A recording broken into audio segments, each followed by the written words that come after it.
My name is Nora.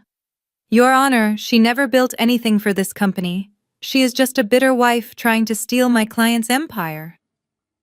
My husband Gavin stood looking smug in his tailored Italian suit.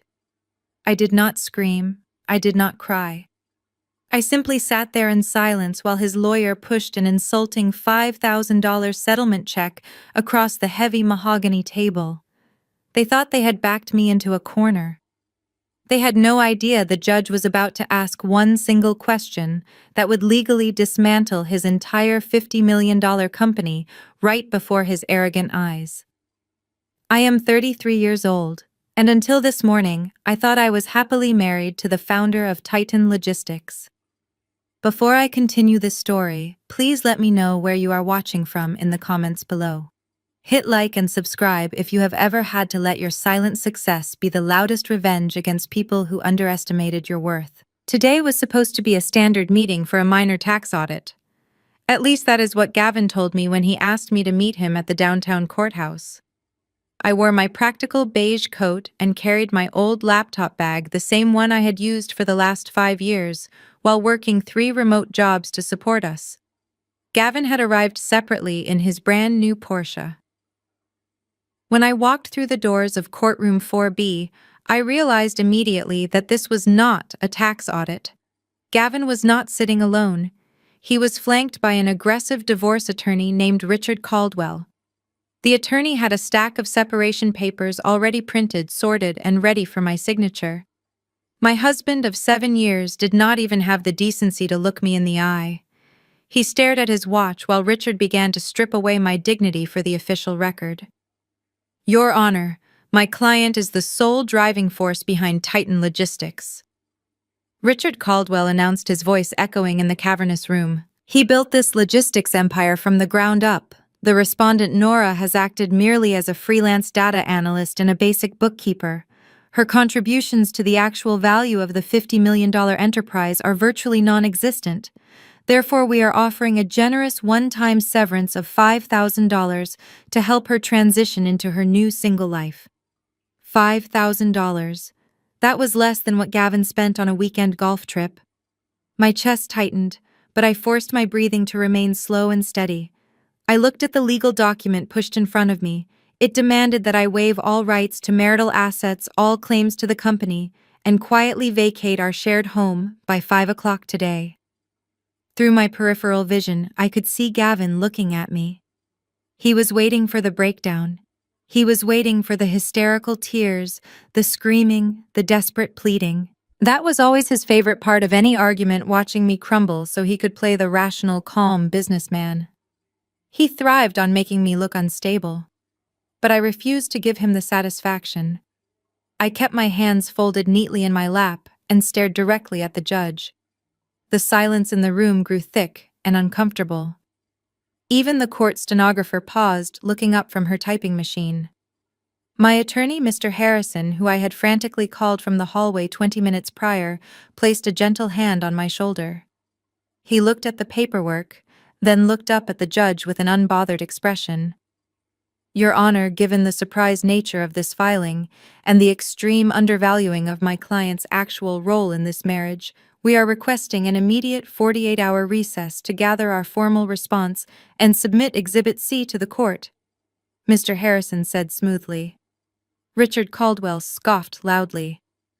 Exhibit C, Your Honor, this is a delay tactic. The respondent has no assets, no corporate equity, and no legal standing to claim any part of Titan Logistics. She was a glorified secretary who typed up his emails.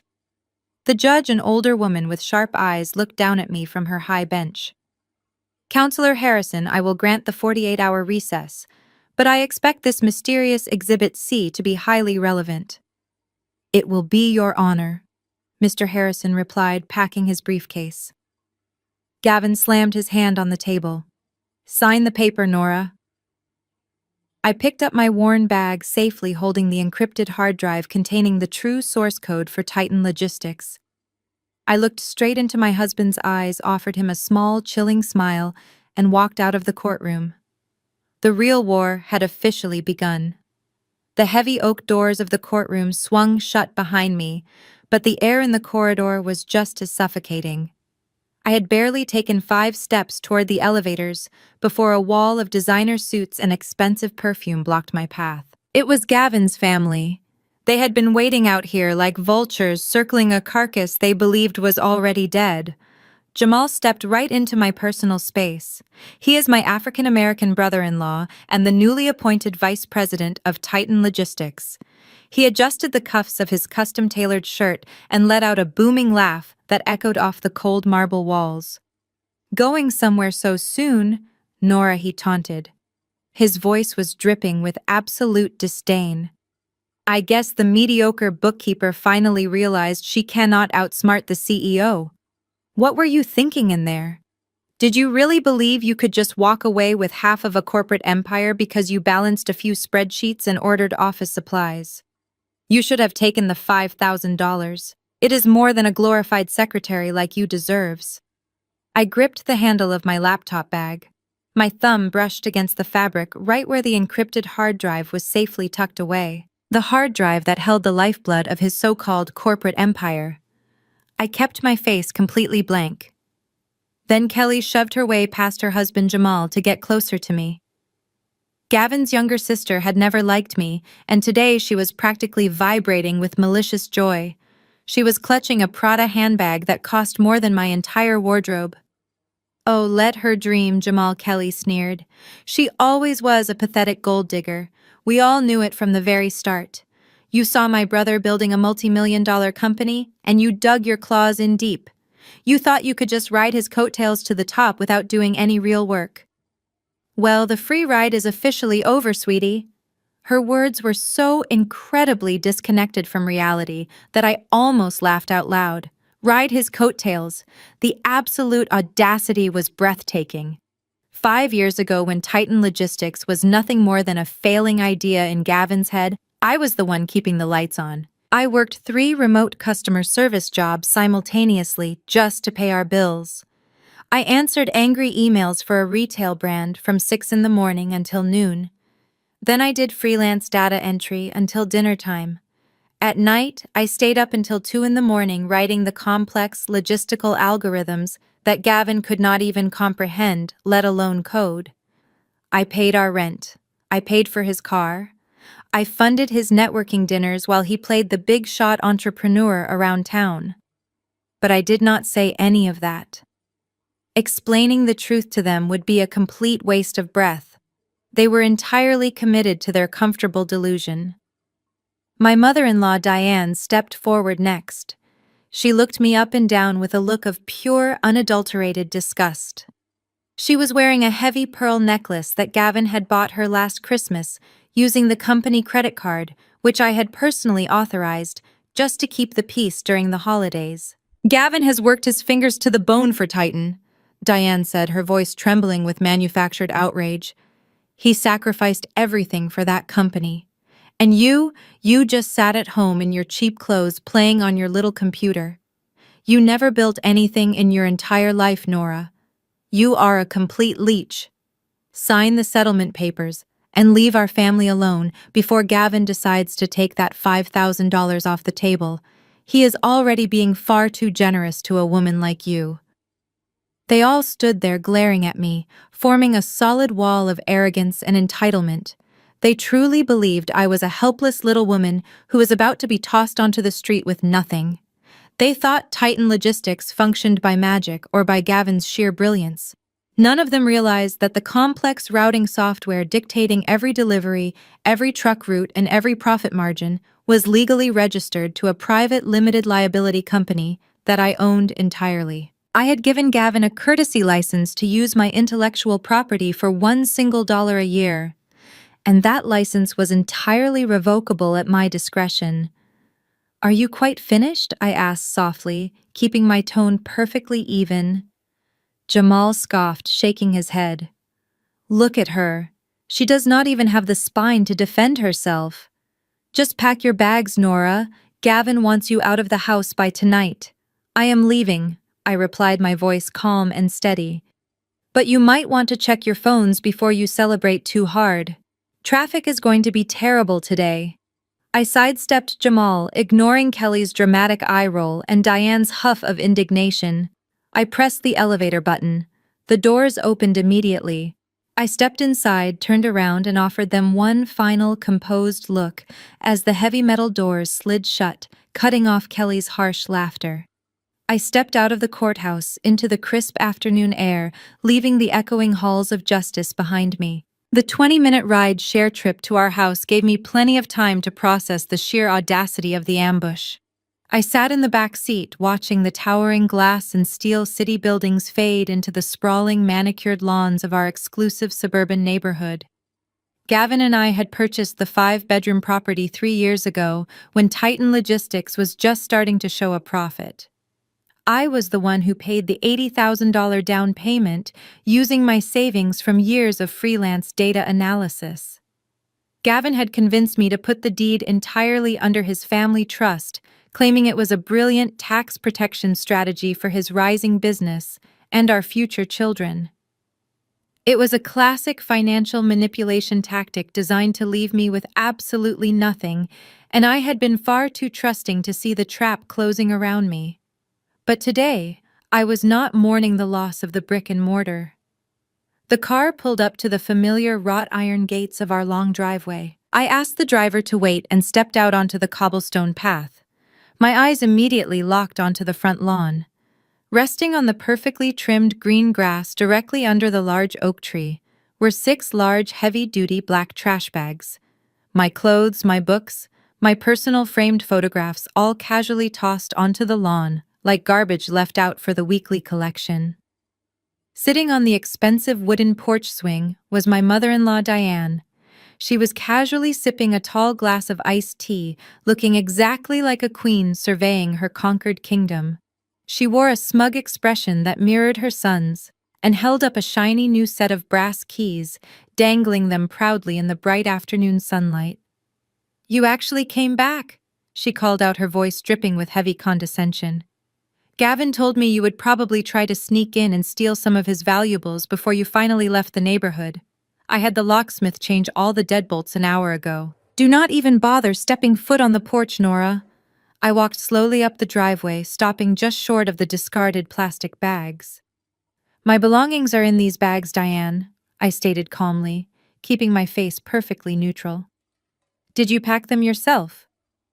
"I had the housekeeper do it," she sneered, wrinkling her nose in disgust. "I did not want to touch your cheap mall clothes. Gavin is bringing his new partner here tonight, and he does not want any trace of your depressing existence left in his home. You should be grateful we even bagged your things up instead of throwing them straight into the dumpster. The house belongs to the family trust, Nora. You have absolutely no legal right to be on this property anymore. Now grab your garbage and tell your driver to leave before I call the neighborhood security and the police to arrest you for trespassing." I stood completely still. Diane fully expected me to break down. She wanted me to fall to my knees, rip open the plastic bags, and sob uncontrollably over my ruined dresses and scattered memories. She wanted a hysterical, dramatic reaction, so she could tell all her wealthy country club friends about the crazy, unstable ex-wife who refused to leave gracefully. Instead, I looked at the heavy-duty trash bags. Inside one of them was a custom silk dress I had bought for our 5th anniversary. Inside another were the delicate handwritten recipe books from my late grandmother. It stung deeply to see my life treated this way, but material things could always be replaced. What I carried in my padded laptop bag, the intricate source code, and the ironclad intellectual property rights to the Titan Logistics routing software could never be replaced. I adjusted the thick strap of the bag securely over my shoulder, feeling the weight of the hard drive against my hip. I looked up at Diane, who was practically leaning over the porch railing in eager anticipation of my tears. I gave her a bright, warm, and completely genuine smile. "Keep the bags, Diane," I said, my voice carrying clearly across the expansive front yard. "Consider the clothes a parting gift.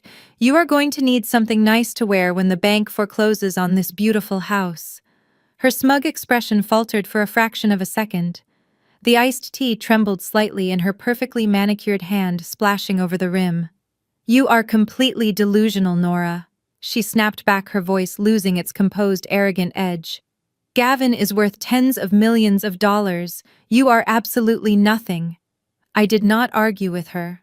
I simply turned around and walked purposefully back down the cobblestone driveway to the waiting car. I slid into the back seat and closed the door firmly. Take me to the nearest cheap motel, I told the driver. As the car pulled away from the curb, I looked out the tinted window. Diane had stood up from the porch swing, gripping the wooden railing tightly. She was watching me leave without a single tear running down my face. She thought she had won the ultimate victory by taking my house and tossing my clothes onto the dirt. She did not realize I was quietly walking away with the entire foundation of her son's empire securely resting on my lap. The real show was just about to begin. The driver dropped me off at the Starlight Motel, located on the gritty outskirts of the city. The buzzing neon sign out front was missing half of its letters, casting a flickering red glow over the cracked asphalt parking lot. I paid the driver in cash and walked into the small, cramped lobby. The desk clerk barely looked up from his smartphone as I handed over my credit card to pay for a single night. The room they gave me was exactly what you would expect for $40. It featured a faded floral bedspread, peeling yellow wallpaper, and a distinct lingering smell of stale cigarette smoke mixed with cheap bleach. I walked inside, locked the flimsy wooden door behind me, and immediately engaged the rusted metal chain. I did not bother unpacking my few remaining items. I did not even sit on the sagging mattress. I walked straight over to the small, wobbly desk pushed against the far wall. I unzipped my padded bag and carefully pulled out my laptop. This single piece of hardware resting on a scratched laminate table in a rundown motel was worth more than Gavin's entire luxury suburban neighborhood.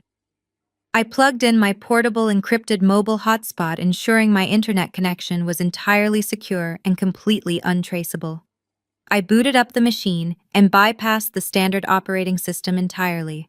Instead, I loaded directly into a custom encrypted environment I had built from scratch. For 5 long years, I had played the role of the quiet, supportive wife. I had smiled graciously at lavish corporate dinners while Gavin confidently took credit for my brilliance. He loved to tell wealthy investors that he designed the Titan routing matrix on a cocktail napkin at a diner.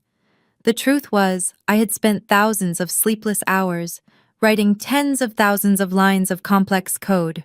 It was a dynamic machine learning algorithm that optimized nationwide freight routes in real time. It calculated weather patterns, traffic congestion, fuel consumption, and strict driver labor laws. It saved Titan Logistics millions of dollars every single quarter. And legally, it belonged entirely to my private limited liability company. I opened the master administration portal. The dark screen illuminated my face with rapidly scrolling lines of text. I navigated to the active client registry. There it was, sitting plainly on the screen. The active user agreement. Licensee Titan Logistics. License fee $1 paid annually. Status currently active. I hovered my cursor over the status drop-down menu. I took a deep breath and let the events of the day wash over me. I thought about the insulting $5,000 settlement check sitting on the heavy mahogany courtroom table. I thought about my precious grandmother's recipe books, thrown onto the front lawn in cheap plastic trash bags. I thought about Kelly calling me a pathetic gold digger, and Diane laughing triumphantly from her expensive porch swing. My hand did not shake. I clicked the drop-down menu and selected the option labeled Suspended. The system immediately prompted me for a final security confirmation to revoke the courtesy license.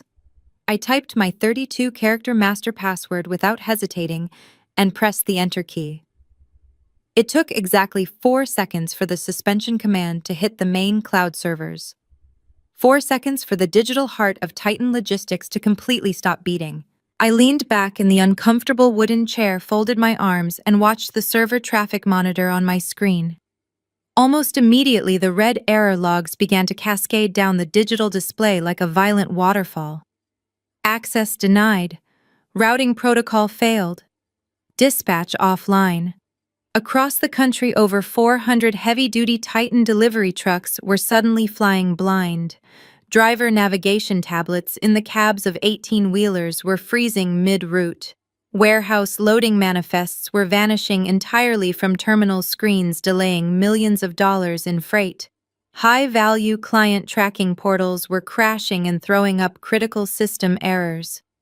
I closed my eyes and smiled, knowing exactly what was happening in Gavin's world right at this very moment. His expensive smartphone and Jamal's phone were simultaneously erupting with frantic emergency alerts from the corporate operations center. The massive logistics empire they thought they controlled with their undeniable brilliance had just been instantly plunged into the dark ages by the mediocre bookkeeper they had just thrown out on the street. I left the laptop open on the desk, watching the beautiful red error codes multiply by the second. I finally stood up, walked over to the small motel window, and looked out at the highway in the distance.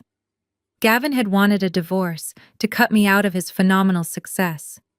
He was about to learn that I was not just a passenger on his ride to the top. I was the entire engine. And I had just taken the keys. I sat in that dimly lit motel room for the next hour, watching the digital collapse of Titan Logistics unfold across my screen. Every single red error code that flashed before my eyes represented thousands of dollars bleeding out of Gavin's precious company. The cracked asphalt outside my window stood in stark contrast to the massive fortune currently evaporating from their bottom line. It was a beautiful symphony of digital destruction. I knew exactly what was happening in their lavish, glass-walled executive suites downtown.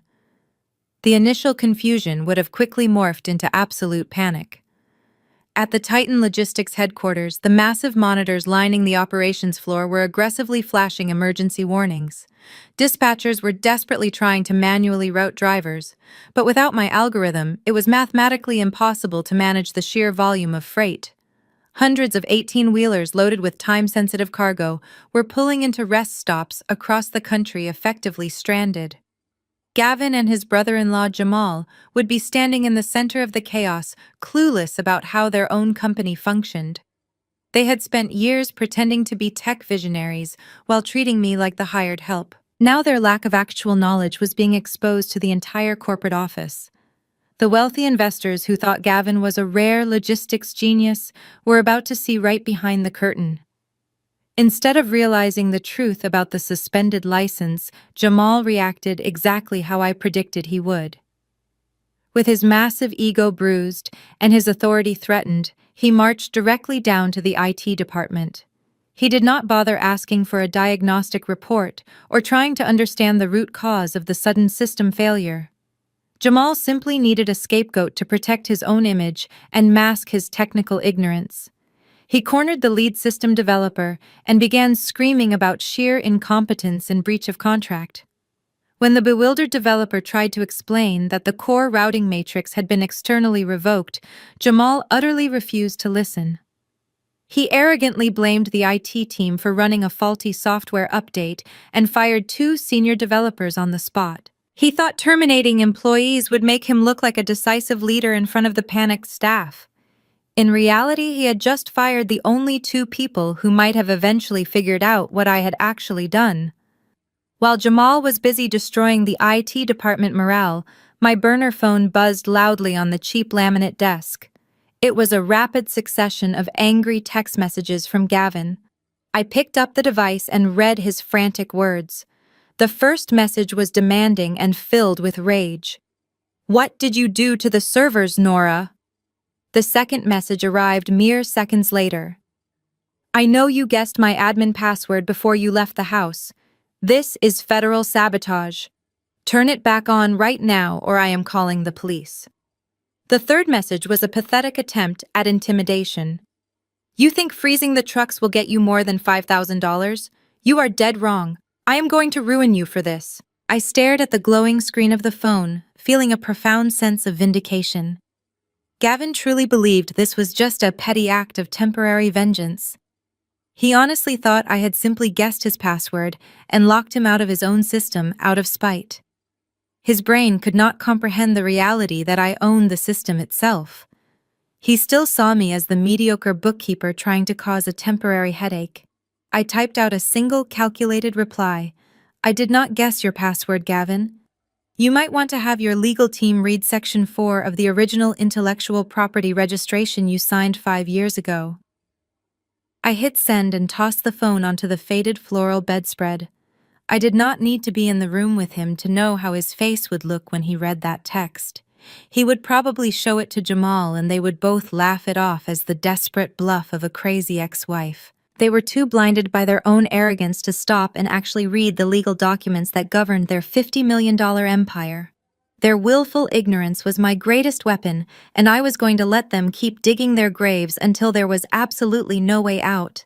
The trucks would stay frozen, the wealthy clients would cancel their contracts, and Gavin would realize he had handed the keys to his kingdom to the one person he thought he had completely destroyed.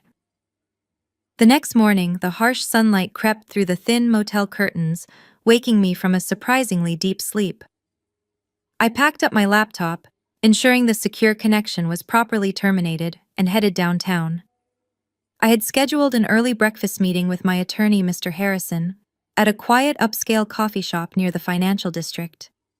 When I arrived, he was already sitting at a corner table reviewing the documents Gavin had tried to force upon me the day before. I sat down, ordered a black coffee, and told Mr. Harrison exactly what I had done to the Titan Logistics servers the previous night. Mr. Harrison leaned back in his leather chair and offered a rare, genuine smile. His eyes gleamed with the distinct thrill of possessing a completely bulletproof legal case. He confirmed that because my private limited liability company was formed entirely with my independent freelance income and registered well before Gavin and I ever signed our marriage license, the algorithm was undeniably my sole legal property. Gavin had absolutely no jurisdiction over it, and the courtesy license I had revoked was entirely within my legal rights to terminate. The insulting $5,000 settlement check was not just a joke, it was a massive tactical error on their part. As Mr. Harrison began outlining our strategy for the upcoming 48-hour recess, a sudden shadow fell across our small table. I looked up to see a young woman in her mid-20s glaring down at me. She had perfectly styled blonde hair, pristine makeup, and was wearing a tight-fitted designer dress that prominently displayed a small but undeniable baby bump. She carried an expensive leather handbag that I instantly recognized as the exact model Gavin had purchased on his corporate card 2 months ago. He had told me it was a gift for a high-profile female client. "Are you?" Nora the woman demanded. Her voice was shrill, carrying a tone of heavy entitlement that made a few nearby customers turn their heads. "I am Brianna. I am the woman Gavin is actually in love with, and the mother of his future child." I did not flinch. I slowly placed my coffee cup on the saucer and looked her up and down. Mr. Harrison immediately went into protective lawyer mode, holding up a hand to stop her, but I gently touched his arm, signaling that I wanted to hear exactly what this girl had to say. "You need to stop being so incredibly selfish," Brianna snapped, crossing her arms over her chest. "Gavin told me you are throwing a massive temper tantrum and messing with his company computers just to punish him. You need to sign those divorce papers today, Nora. Gavin and I are closing on a beautiful new mansion in the hills next week, and we cannot have your bitter attachments dragging down our credit or delaying the process." I simply stared at her, letting her own words hang in the air. Her arrogance was blinding her to the reality of the situation. She was so eager to claim her prize that she could not stop talking. "Gavin is trying to secure our family future." Brianna continued, her voice rising in frustration at my absolute silence. "You are purposely jeopardizing the Omnicorp acquisition, and he is furious. Do you even understand what is at stake here? It is a $40 million buyout. $40 million. If your little computer glitch ruins this deal for us, Gavin is going to make sure you spend the rest of your life buried in legal fees.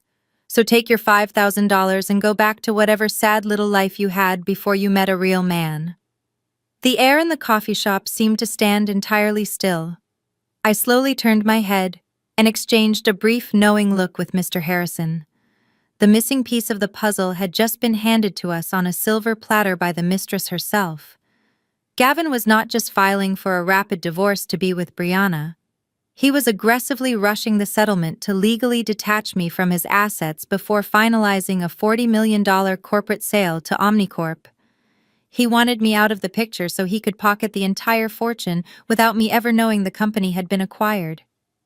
I looked back at Brianna, who was breathing heavily, looking immensely proud of her little speech.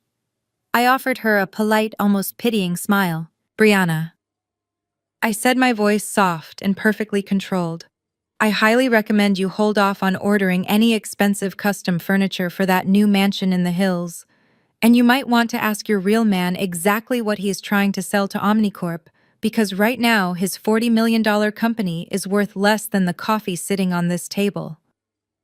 I stood up, dropped a $20 bill on the table for the check, and walked out of the coffee shop with Mr. Harrison right behind me, leaving Brianna standing completely frozen in the middle of the crowded room. Stepping out onto the busy sidewalk, the cool morning air felt refreshing against my face.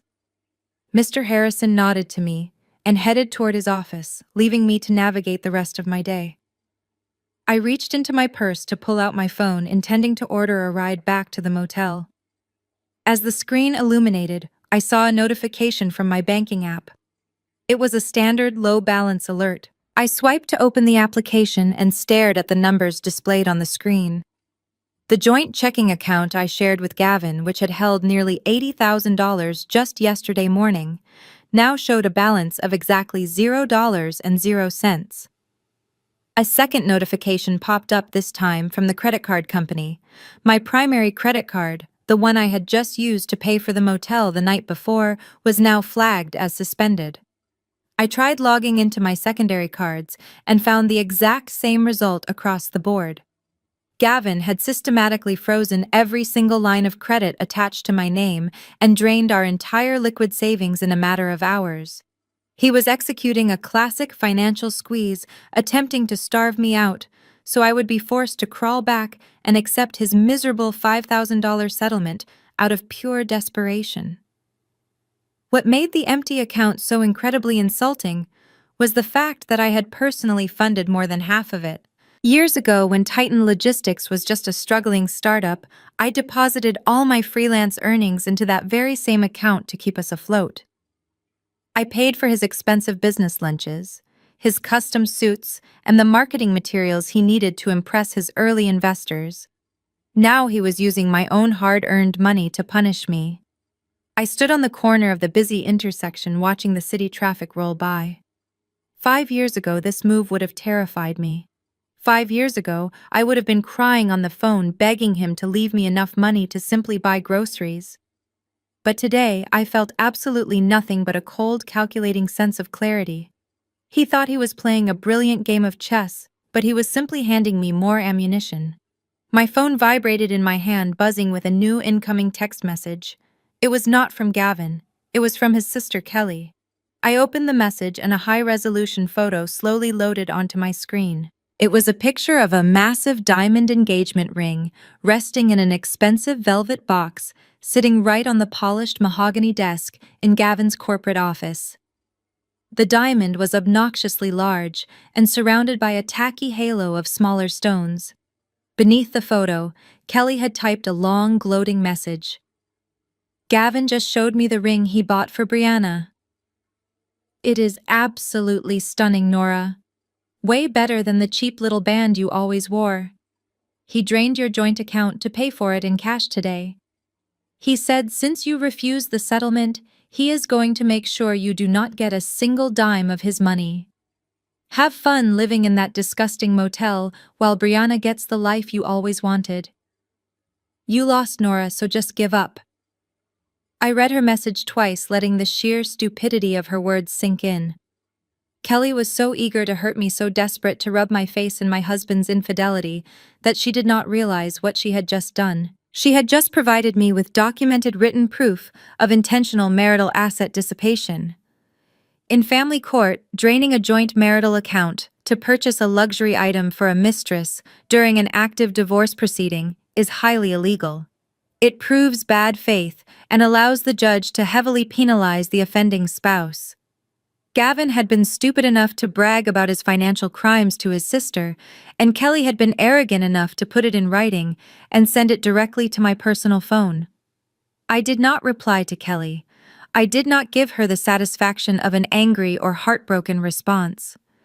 Instead, I tapped the screen and forwarded the photo and the entire text message directly to Mr. Harrison. I added a brief note of my own. Please add this to Exhibit C because Gavin just handed us undeniable proof of asset dissipation. Within 60 seconds, Mr. Harrison replied with a single word. Brilliant.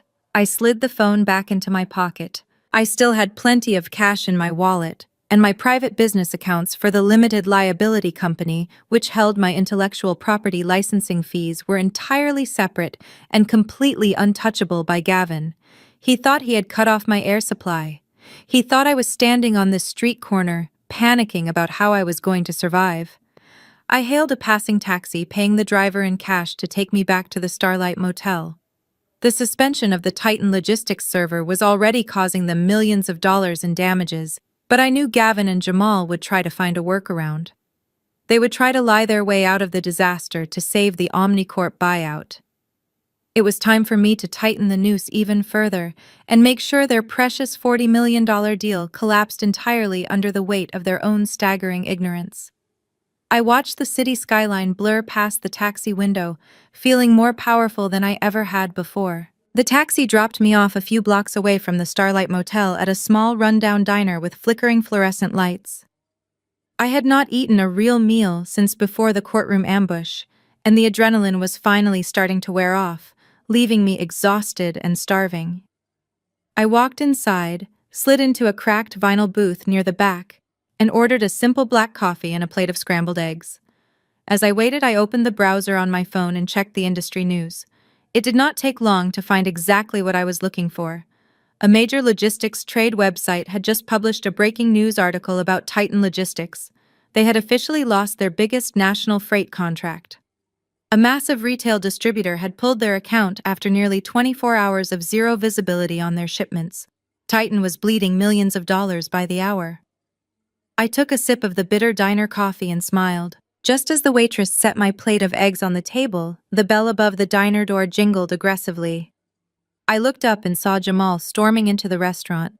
He was still wearing his expensive tailored suit from the day before, but he looked completely unhinged.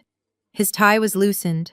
His collar was wrinkled, and his eyes were bloodshot from a severe lack of sleep. He scanned the room, locked eyes with me, and marched directly over to my booth. I did not ask how he found me. Gavin had probably hired a private investigator the second the servers went down, or they had simply tracked the credit card I used at the motel before they froze the accounts. Jamal slammed his hands flat on the sticky diner table, leaning over me with a menacing glare. "Turn it back on Nora," he hissed, his voice trembling with barely contained rage. "I am not playing games with you anymore. You have cost us our biggest national client, and the entire board of directors is panicking." I slowly picked up my fork and took a bite of my eggs, refusing to break eye contact. "I am currently eating my lunch, Jamal," I said calmly. "If you want to discuss business, you need to contact my attorney." Jamal slid into the booth opposite me, trapping me in the corner. He pointed a thick finger just inches from my face. "I am not calling your lawyer, you little psycho," he spat. "Do you have any idea what you have done? You committed federal cyber terrorism. You hacked into a corporate mainframe and intentionally sabotaged a $50 million enterprise. I have the police on speed dial right now. If you do not give me the new administrative passwords and restore the system this very second, I will have you arrested and thrown in federal prison for the next 20 years. His threats were loud and intimidating, but they were entirely baseless. I knew exactly what my legal rights were. Still, I needed him to keep talking. I casually rested my left hand on the table while my right hand slipped into my coat pocket. I pressed the side button on my phone 3 times, activating the voice memo recording feature without ever taking it out of my pocket. "I do not know what you are talking about, Jamal," I lied, keeping my voice soft and deliberately naive. Gavin always said the system was his own brilliant invention. He told all the investors he built the routing matrix himself. Why do you even need my passwords if he is the genius behind Titan Logistics? Can he not just fix his own software? Jamal let out a harsh, desperate laugh. His ego was so bruised and his panic was so high that he completely abandoned any sense of caution. "Do not play stupid with me, Nora," he growled, leaning in closer. "We both know Gavin does not know the first thing about writing code. He cannot even reset his own email password without calling IT. The entire IT department is completely locked out. We fired half the staff this morning because nobody can figure out how to bypass your security walls. The algorithm is completely black-boxed, and the whole infrastructure is a dead weight without it. We have hundreds of trucks sitting in parking lots because the software is too complex for anyone else to understand. We need your access right now." I kept my expression perfectly blank, ensuring the microphone in my pocket picked up every single word. "You are admitting that the core technology running the entire company relies entirely on an algorithm you do not own and cannot comprehend?" I asked, making sure the question was crystal clear. "We do not need to understand it, we just need to run it." Jamal snapped back loudly. "Gavin built the business model. You just type the code. Now give me the access keys before I destroy your life." I pulled my hand out of my pocket and reached for my coffee cup. "You already tried to destroy my life, Jamal," I said, taking a slow sip. "And you failed. I am not giving you anything. The license is revoked." Jamal stared at me, his chest heaving with anger. He realized I was not going to break. He stood up violently, knocking his knees against the table and spilling my coffee. "You are going to regret this, Nora," he shouted, pointing at me one last time before turning around and storming out of the diner. I watched him leave through the greasy front window. He thought he had intimidated me, but he had just handed me a pristine audio recording of the vice president of Titan Logistics openly admitting they had absolutely no control over their own operating system. I finished my breakfast, paid the bill in cash, and walked out feeling entirely prepared for the next phase of their inevitable collapse. I walked back to the Starlight Motel under the gray afternoon sky, feeling entirely prepared for the next phase of their inevitable collapse. When I unlocked my cheap wooden door and sat back down at the wobbly desk, my laptop screen was still glowing with the beautiful chaos of Titan Logistics failing in real time. But the technical blackout was only the first layer of the trap. The real pressure was about to come from the top down. While Jamal had been wasting his time trying to intimidate me at a greasy diner, a much bigger threat had arrived in Gavin's executive inbox. Across town in his top-floor corner office, Gavin was staring at his dual monitors in absolute horror. I knew this because my administrative access allowed me to silently monitor the incoming corporate communications. The megacorporation looking to buy Titan Logistics was called Omnicorp. They were a ruthless, massive entity that did not tolerate delays or operational failures. The sudden nationwide grounding of the Titan fleet had triggered severe alarm bells in their acquisitions department. They had immediately initiated an emergency due diligence protocol. An email marked urgent from the Omnicorp lead auditor was sitting right in the center of Gavin's screen. The message was cold and highly specific. To proceed with the $40 million acquisition scheduled for next week, Omnicorp required immediate verifiable proof of ownership for the proprietary routing algorithm. They demanded the original copyright filings, the software patents, and the articles of organization for the limited liability company holding the intellectual property. They gave Gavin exactly 24 hours to produce the legal documents, or they would terminate the entire buyout. For the first time in his arrogant life, Gavin was forced to look past his own ego and face the actual paperwork. He frantically searched through his secure digital archives, pulling up the foundational documents from 5 years ago. He opened the scanned file of the original intellectual property registration. There, in stark black and white, was the indisputable truth he had spent years trying to ignore. The owner of the algorithm was listed as a private entity, and the sole registered proprietor of that entity was me. Panic began to set in. Gavin paced the length of his lavish office, pulling at his hair. He finally realized why I had not cried in the courtroom. He realized why I had confidently walked away from the house and the insulting $5,000 settlement check. He could not sell Titan Logistics because he did not actually own the one thing that made the company valuable. Omnicorp was paying $40 million for my brain, not his delivery trucks. If the auditors saw my name on those documents, the deal was completely dead. Gavin grabbed his desk phone and furiously dialed his brother-in-law. Jamal had barely made it back to the corporate headquarters after our diner confrontation when he was summoned to the executive suite. As soon as Jamal stepped inside, Gavin slammed the heavy wooden door shut and locked the deadbolt.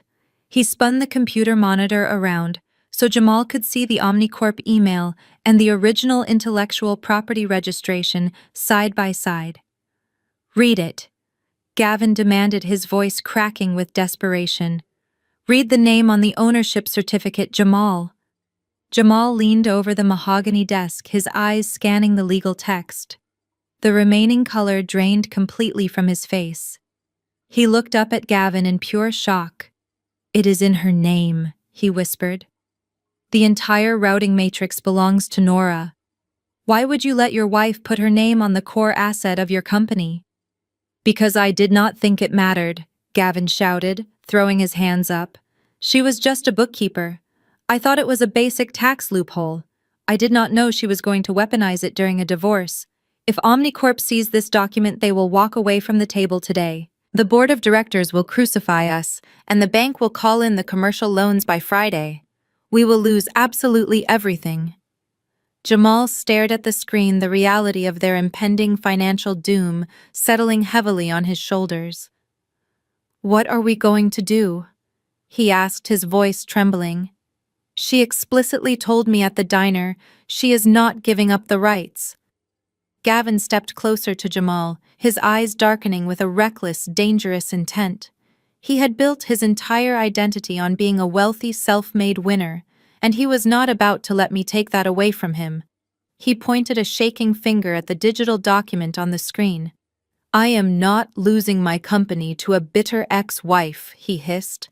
"You are the vice president of operations, Jamal. You manage the corporate filings. I need you to make this problem disappear right now.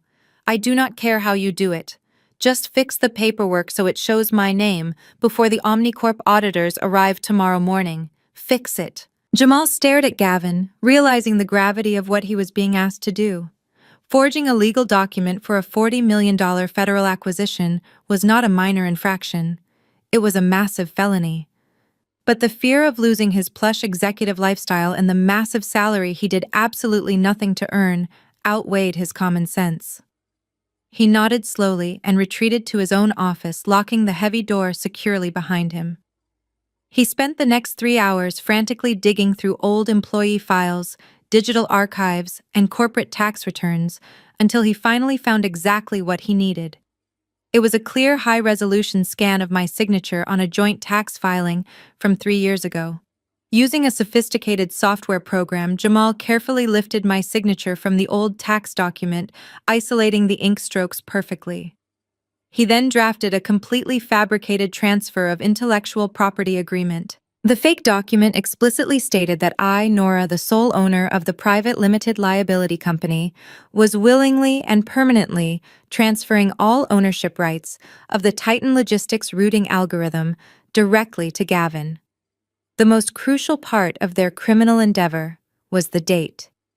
Jamal specifically backdated the digital signature to 4 weeks ago, completely predating the initial divorce filing by a comfortable margin. He wanted it to look like a standard corporate restructuring move rather than a desperate theft during a marital dispute. He printed the forged document on official company letterhead, signed his own name on the bottom line as a witness, and brought it back into Gavin's office. Gavin did not even hesitate. He took one look at the fraudulent signature, grabbed his favorite expensive gold pen, and scrawled his own name on the receiving line. In less than a minute, they had successfully manufactured a federal crime. Gavin scanned the newly minted fake document, attached it to a highly professional email, and sent it directly to the Omnicorp auditing team. He clicked send, leaned back in his leather executive chair, and let out a massive sigh of relief. The crisis was averted in their arrogant minds. By 5 o'clock that evening, the atmosphere in the Titan Logistics executive suite had completely shifted from sheer panic to arrogant celebration. Gavin had invited Kelly and Diane up to the office to toast their supposed victory. He pulled a bottle of vintage champagne from his private reserve, popping the cork with a loud cheer that echoed down the empty corporate hallway. Jamal stood by the window holding a crystal flute, feeling like an absolute corporate mastermind. They were all entirely convinced that they had successfully outsmarted me. They believed my little stunt with shutting down the servers was now completely irrelevant, because Omnicorp would just bring in their own massive IT department to bypass the lockout once the $40 million sale was finalized the following week. Kelly laughed loudly, taking a large sip of her champagne. I cannot believe she thought she could hold us hostage over some computer code, Kelly sneered, adjusting her expensive designer necklace. She probably thought she was going to get half the company. Now she is sitting in some dump of a motel with absolutely nothing, and we are about to be $40 million richer. Diane, the matriarch of this delusional family, was practically glowing with immense pride. She walked over to her son and patted his cheek affectionately. You did exactly what you had to do, Gavin, she said, her voice full of maternal approval. You protected our family legacy from a greedy outsider. We should document this beautiful moment. Diane pulled her expensive smartphone out of her purse and gathered everyone together in the center of the lavish office. Gavin wrapped one arm around his mother and the other around Jamal, while Kelly posed dramatically in the front, holding her champagne glass high in the air. Diane snapped the photo, checking the screen to make sure everyone looked perfectly wealthy and victorious. Back in my dim motel room, I was scrolling through my phone while eating a cheap takeout sandwich. My secure server monitor was still flashing endless red errors, indicating the trucks were still frozen, but I decided to take a quick break and check my social media accounts. That was when Diane's latest public post appeared on my feed. It was the photo they had just taken in Gavin's office. They all looked incredibly smug, surrounded by expensive mahogany furniture and crystal glasses. Beneath the photo, Diane had typed a highly specific caption that made my blood run cold and then immediately boil with fresh determination. The caption read out with the dead weight in with the millions. I stared at the photo, zooming in on Gavin's arrogant smile. They were celebrating way too early. They thought they had bypassed my security and secured the Omnicorp buyout. I knew Gavin was not smart enough to write new code, and I knew Jamal was too lazy to hire anyone who could. There was only one possible way they could be celebrating a $40 million sale right now. They had forged the ownership documents. They had actually been stupid enough to commit federal fraud. I set my sandwich down and immediately opened a new encrypted communication channel to my lawyer.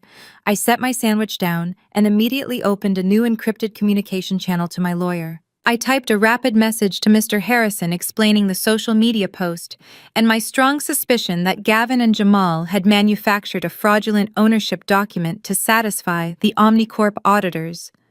Before Mr. Harrison could even type his reply, a secondary notification pinged on my laptop.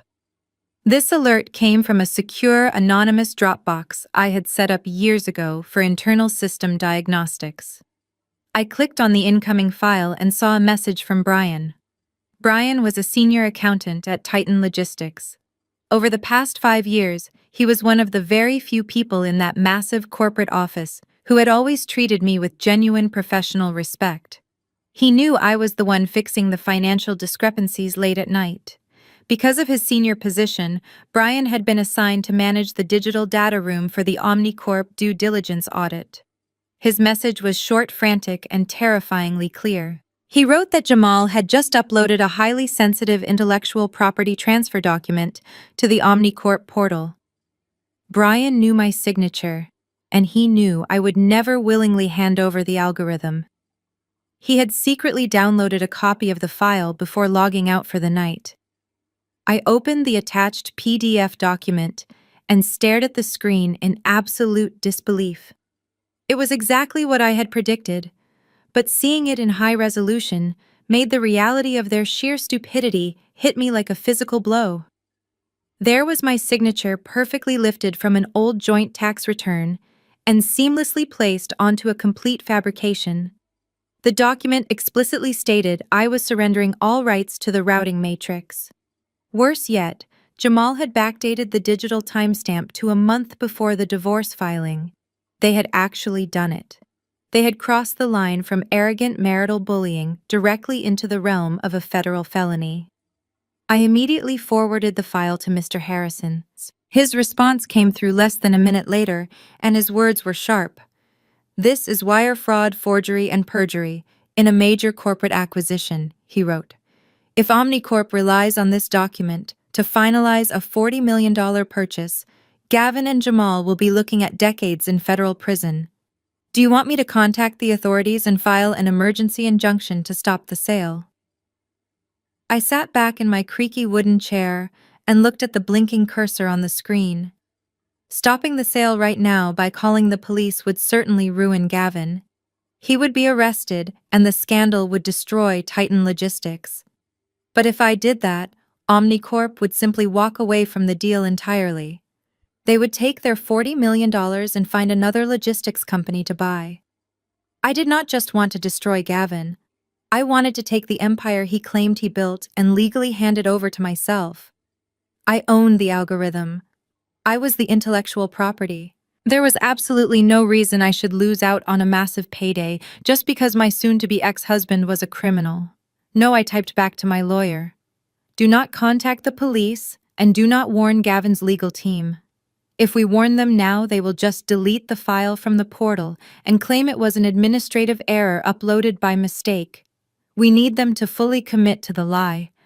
I am going to handle Omnicorp myself. I closed the encrypted chat and opened a new browser tab.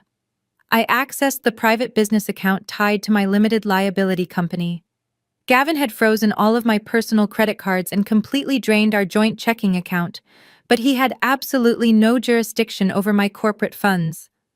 I bypassed the standard commercial airlines and booked a seat on the next available red-eye flight directly to New York City. Omnicorp was headquartered in a massive glass skyscraper in Manhattan, and their executive board was expecting to finalize the Titan Logistics acquisition by the end of the week. I packed my small suitcase, making sure the physical copies of my original time-stamped patents and the encrypted hard drive were secured at the very bottom.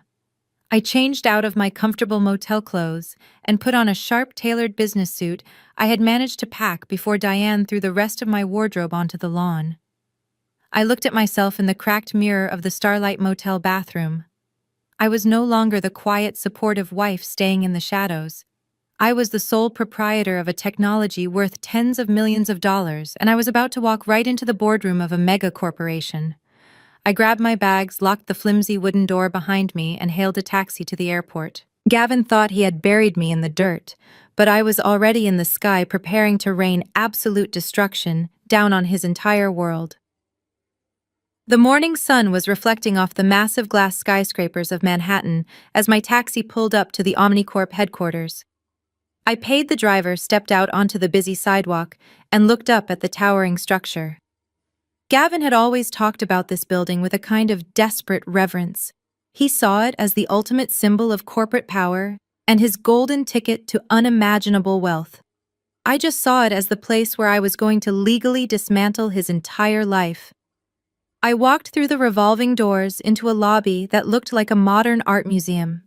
The floors were polished white marble, and the security desk was a sleek, curved slab of black granite.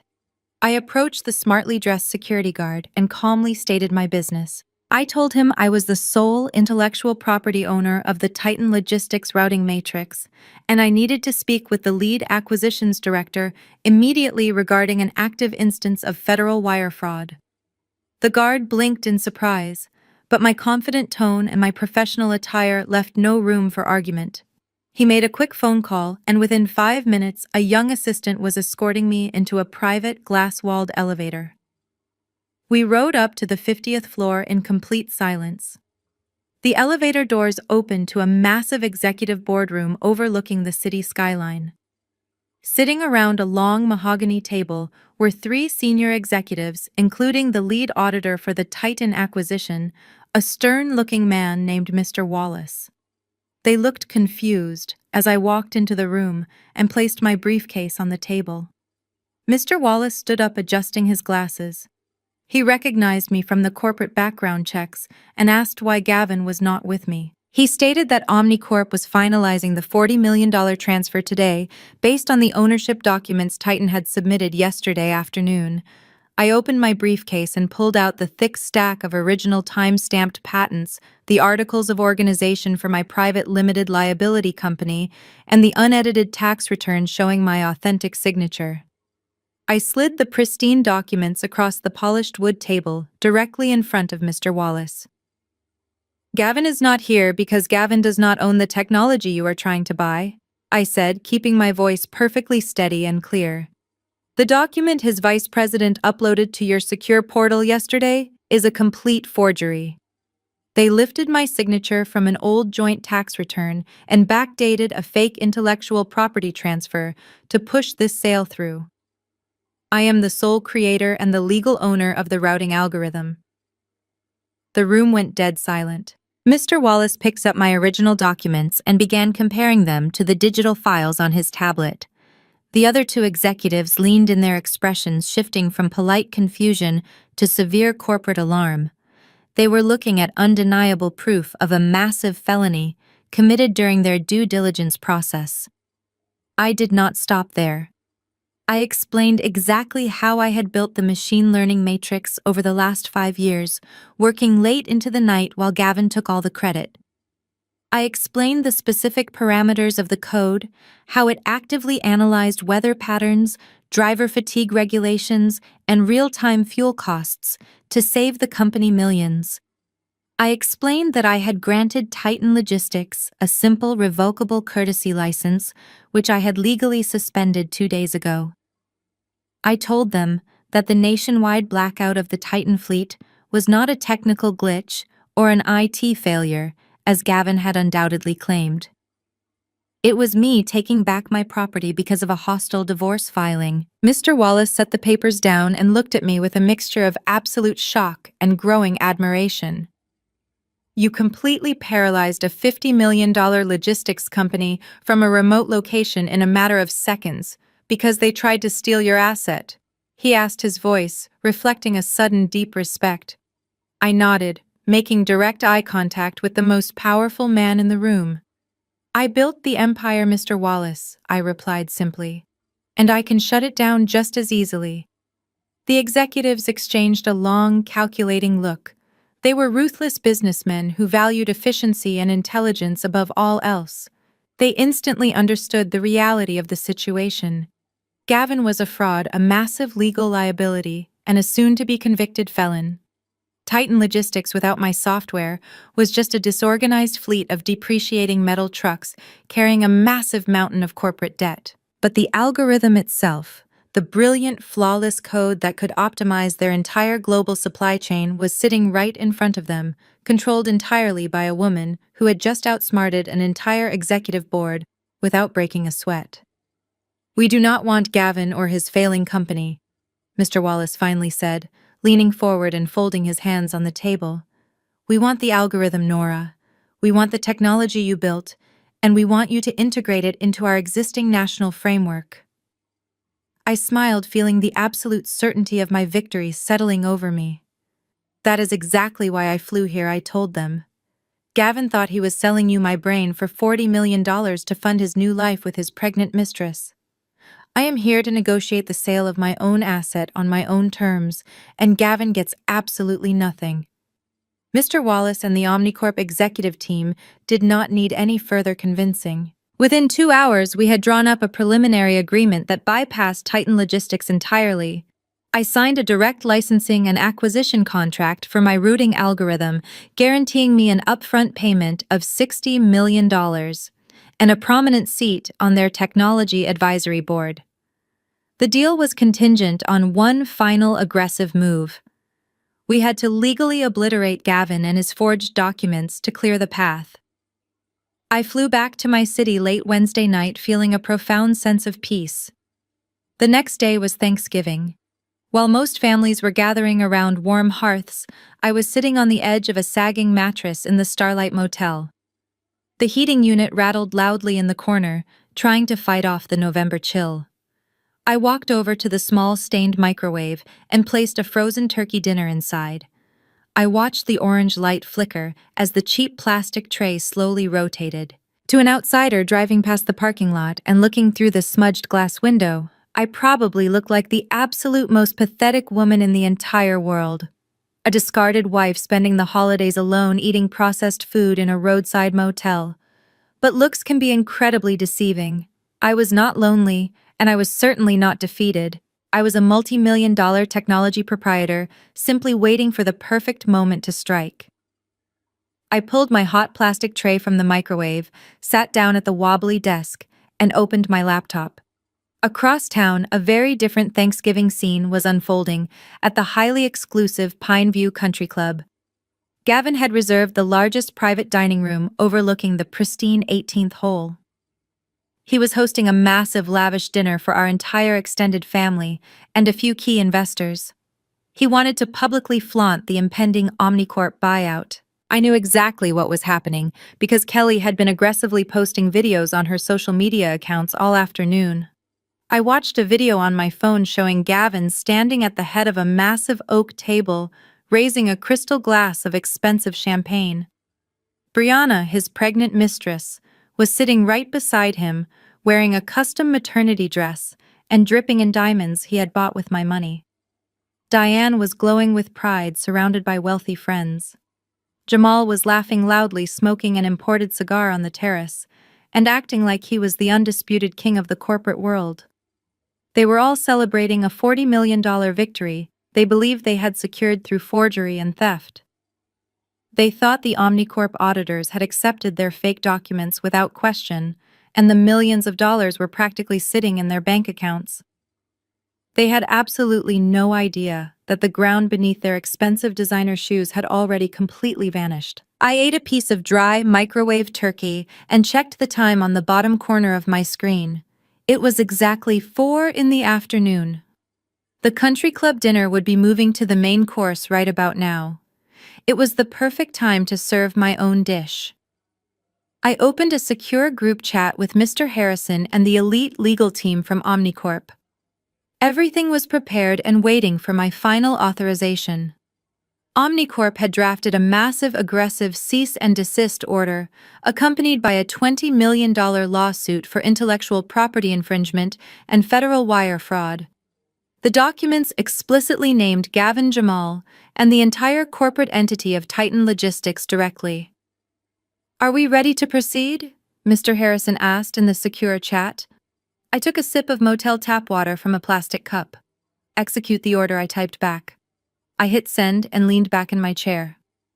At that exact moment, the Omnicorp legal department unleashed absolute hell. The cease and desist order was simultaneously emailed to Gavin Jamal, the entire Titan Logistics board of directors, and every single major investor currently sitting at that country club table. But an email was not enough for the level of disrespect they had shown me. Omnicorp had also hired a private legal courier service to deliver the physical lawsuit directly to the Pine View Country Club. I watched the digital delivery confirmations light up my screen one by one. I imagined the sudden synchronized buzzing of luxury smartphones around that massive oak table. I imagined the confusion slowly morphing into absolute terror as Gavin opened the attachment and realized Omnicorp was not buying his company. Omnicorp was suing him into oblivion on my behalf. My frozen Thanksgiving dinner had never tasted so sweet. While my cheap microwave hummed in the background of my motel room, the atmosphere at the Pineview Country Club was reaching a crescendo of absolute arrogance. The private dining room was decorated with towering autumn floral arrangements and glowing crystal chandeliers. Gavin stood at the head of the long mahogany table, tapping his silver fork against his expensive champagne flute. The room fell silent as his family and the wealthy investors turned their attention toward him. He puffed out his chest and wrapped one arm around Brianna, who was proudly resting her hand on her pregnant stomach. "I want to thank everyone for being here tonight," Gavin began, his voice carrying loudly across the room and echoing into the main dining area where dozens of other elite families were eating. "This year we have so much to be thankful for. Next week, Titan Logistics will officially close a $40 million acquisition deal with Omnicorp. It has been a long, hard road building this empire from scratch, but true vision always pays off. And soon Brianna and I will welcome a new heir to enjoy the fruits of my labor." Diane wiped a dramatic tear from her eye and Kelly clapped loudly. Jamal raised his glass of imported scotch, nodding in arrogant agreement. But right as Gavin raised his flute to propose the final toast, the heavy oak doors of the private dining room swung open. It was not a waiter carrying the roasted turkey. It was a tall, broad-shouldered man wearing a nondescript gray suit, holding a thick stack of legal documents tightly bound with a heavy rubber band. The maitre d' tried to grab the man's arm, whispering frantically that this was a private event, but the man easily brushed past him. He walked with absolute purpose directly toward the head of the table. The conversation in the room abruptly died. Other country club members sitting in the adjacent dining areas turned their heads, craning their necks to see what the commotion was about. Gavin frowned, lowering his champagne glass. "Excuse me." Gavin snapped his face, flushing with immediate irritation. "This is a private family dinner. Who are you? And how did you get past security?" The man stopped exactly 2 feet away from Gavin. "Are you Gavin, the chief executive officer of Titan Logistics?" The man asked, his voice completely devoid of emotion, but loud enough for the entire room to hear. "Yes, I am," Gavin replied, puffing his chest out again, trying to look authoritative. "And I am going to have you arrested if you do not leave right now." The man did not blink. He simply thrust the massive stack of papers directly into Gavin's chest, forcing Gavin to drop his hands to catch them before they hit the floor. "You have been served," the man announced loudly. "This is a formal cease and desist order and a $20 million federal lawsuit filed on behalf of Omnicorp and the private entity representing the intellectual property of your operational algorithm. You are legally ordered to halt all business operations immediately due to severe intellectual property infringement, wire fraud, and perjury." The heavy legal documents landed in Gavin's hands with a loud smack. For a full 10 seconds, the entire room was paralyzed in absolute silence. Gavin stared down at the papers, his face draining of all color until he looked completely sickly. The expensive champagne flute slipped from his fingers and shattered against the polished hardwood floor, sending glass and alcohol splashing across Brianna's expensive designer shoes. Brianna let out a high-pitched shriek, jumping back from the mess. "What is going on?" she demanded, looking frantically at Gavin.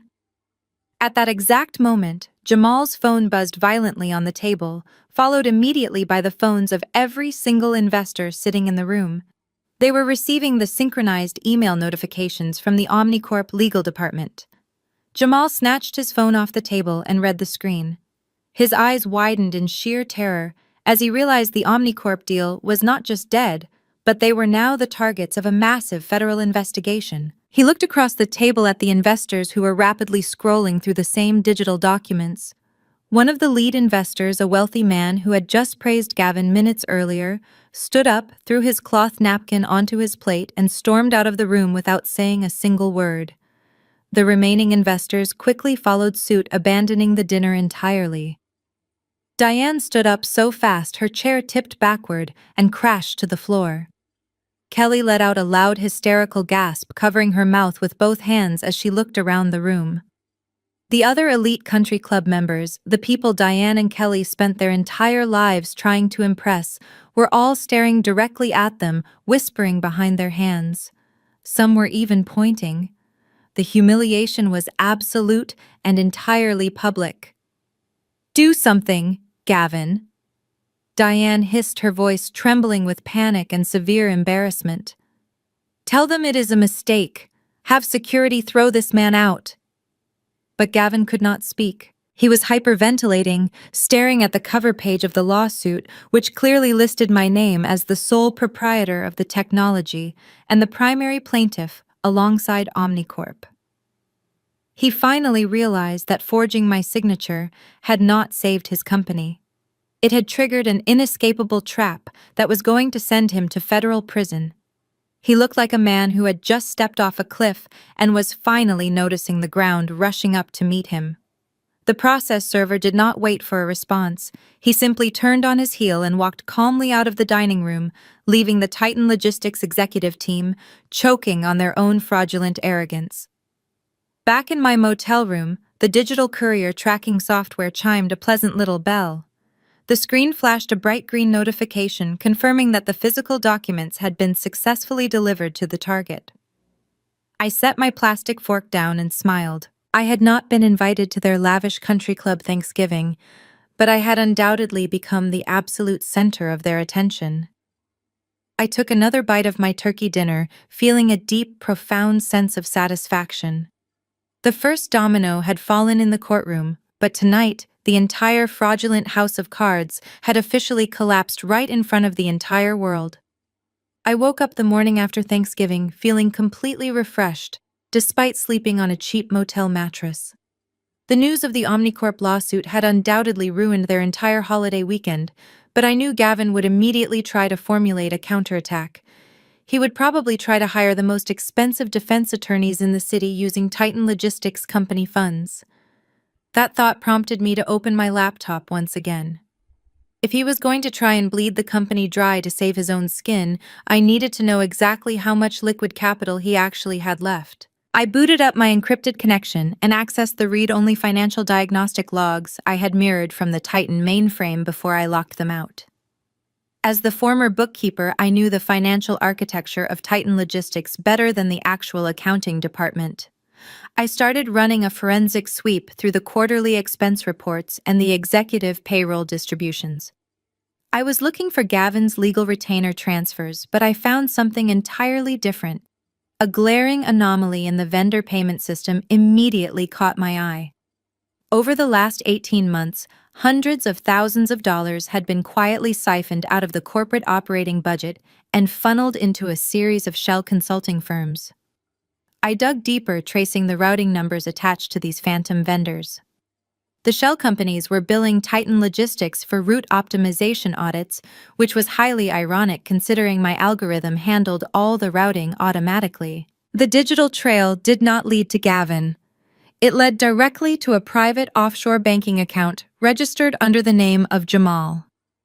My African-American brother-in-law, the vice president of operations, who spent most of his days playing golf and berating the IT staff, had been systematically embezzling corporate funds for over a year and a half. I cross-referenced the dates of his largest illicit wire transfers with Kelly's social media accounts. The timeline matched up perfectly. 2 days after Jamal drained $50,000 from the Titan payroll account, Kelly posted photos from an incredibly expensive luxury vacation in the Maldives. A week after he siphoned another $20,000, Kelly was flaunting a brand new designer wardrobe and custom diamond jewelry online, boasting about how well her husband provided for her. I sat back in my chair and let out a genuine laugh. Kelly had stood in the courthouse hallway and called me a pathetic gold digger. She had mocked my clothes and accused me of trying to steal her brother's hard-earned money. All the while, her own husband was actively robbing Gavin blind, right under his arrogant nose. Jamal was not just technically incompetent. He was a massive financial parasite, feeding off the very company he claimed to protect. This was the exact kind of internal rot that Gavin completely ignored because he was too busy playing the role of a celebrity chief executive officer to actually look at his own balance sheets. I could have handed this information directly to my lawyer or added it to the Omnicorp lawsuit, but that would have been far too clinical. I wanted them to tear each other apart from the inside. I wanted Gavin to realize that the family he chose to protect over me was actively stabbing him in the back. I compiled all the digital ledgers, the bank routing numbers, and the fake vendor invoices into a single damning PDF document. I walked down to the small business center in the motel lobby and printed out 50 pages of undeniable financial evidence. I placed the thick stack of papers into a large manila envelope. I did not include a return address or any kind of threatening note. The numbers spoke clearly enough on their own. I addressed the package directly to Mr. Henderson, the Chief Financial Officer of Titan Logistics. Henderson was an older, strictly by the books accountant, who Gavin frequently ignored, but who held the legal fiduciary duty to report any corporate theft directly to the board of directors. I walked out to the busy street corner and dropped the heavy envelope into a blue postal collection box. The postal carrier picked up the mail exactly an hour later. I knew the package would arrive at the Titan Logistics corporate headquarters on Monday morning, right as Gavin was desperately trying to figure out how to survive the Omnicorp lawsuit. He was already facing federal wire fraud charges and the complete loss of his $50 million company. Now he was about to discover that his trusted brother-in-law had been quietly emptying the vault while the ship was actively sinking. The walls were rapidly closing in on the executive suite, and I did not have to lift another finger to make them turn on each other. I just had to sit back and watch the inevitable explosion. The weekend passed in a blur of agonizing silence for the Titan Logistics executive team. Monday morning arrived like a heavy executioner's axe. I sat at my motel desk sipping hot coffee while monitoring the internal corporate email server.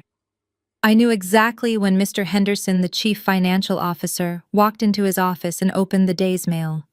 It took him exactly 45 minutes to review the 50 pages of forensic accounting I had anonymously sent him.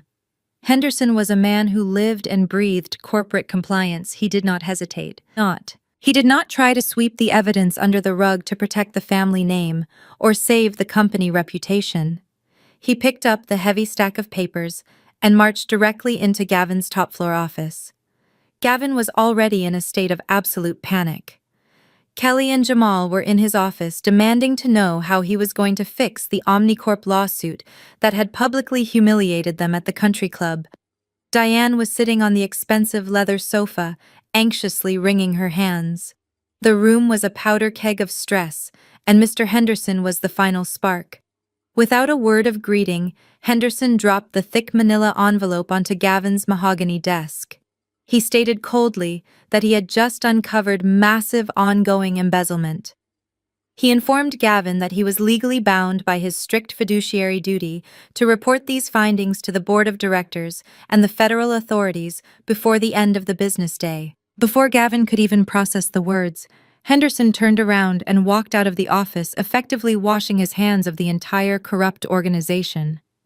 Gavin stared at the scattered papers. His bloodshot eyes scanned the highlighted routing numbers, the fake consulting invoices, and the offshore account details. He flipped to the back page, where I had conveniently attached the public registry of the shell companies, clearly linking them to Jamal. The silence in the executive suite was deafening. Gavin slowly looked up from the desk, his gaze locked directly onto his brother-in-law. "You stole from me," Gavin whispered, his voice shaking with a terrifying mixture of betrayal and rage. "While I was fighting to keep this company afloat, you were siphoning hundreds of thousands of dollars right out of my payroll."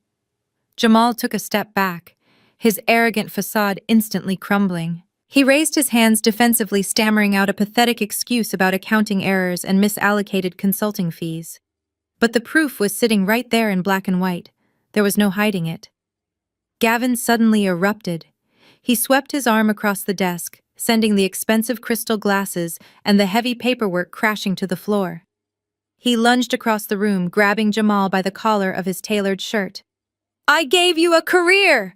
Gavin screamed, spittle flying from his lips.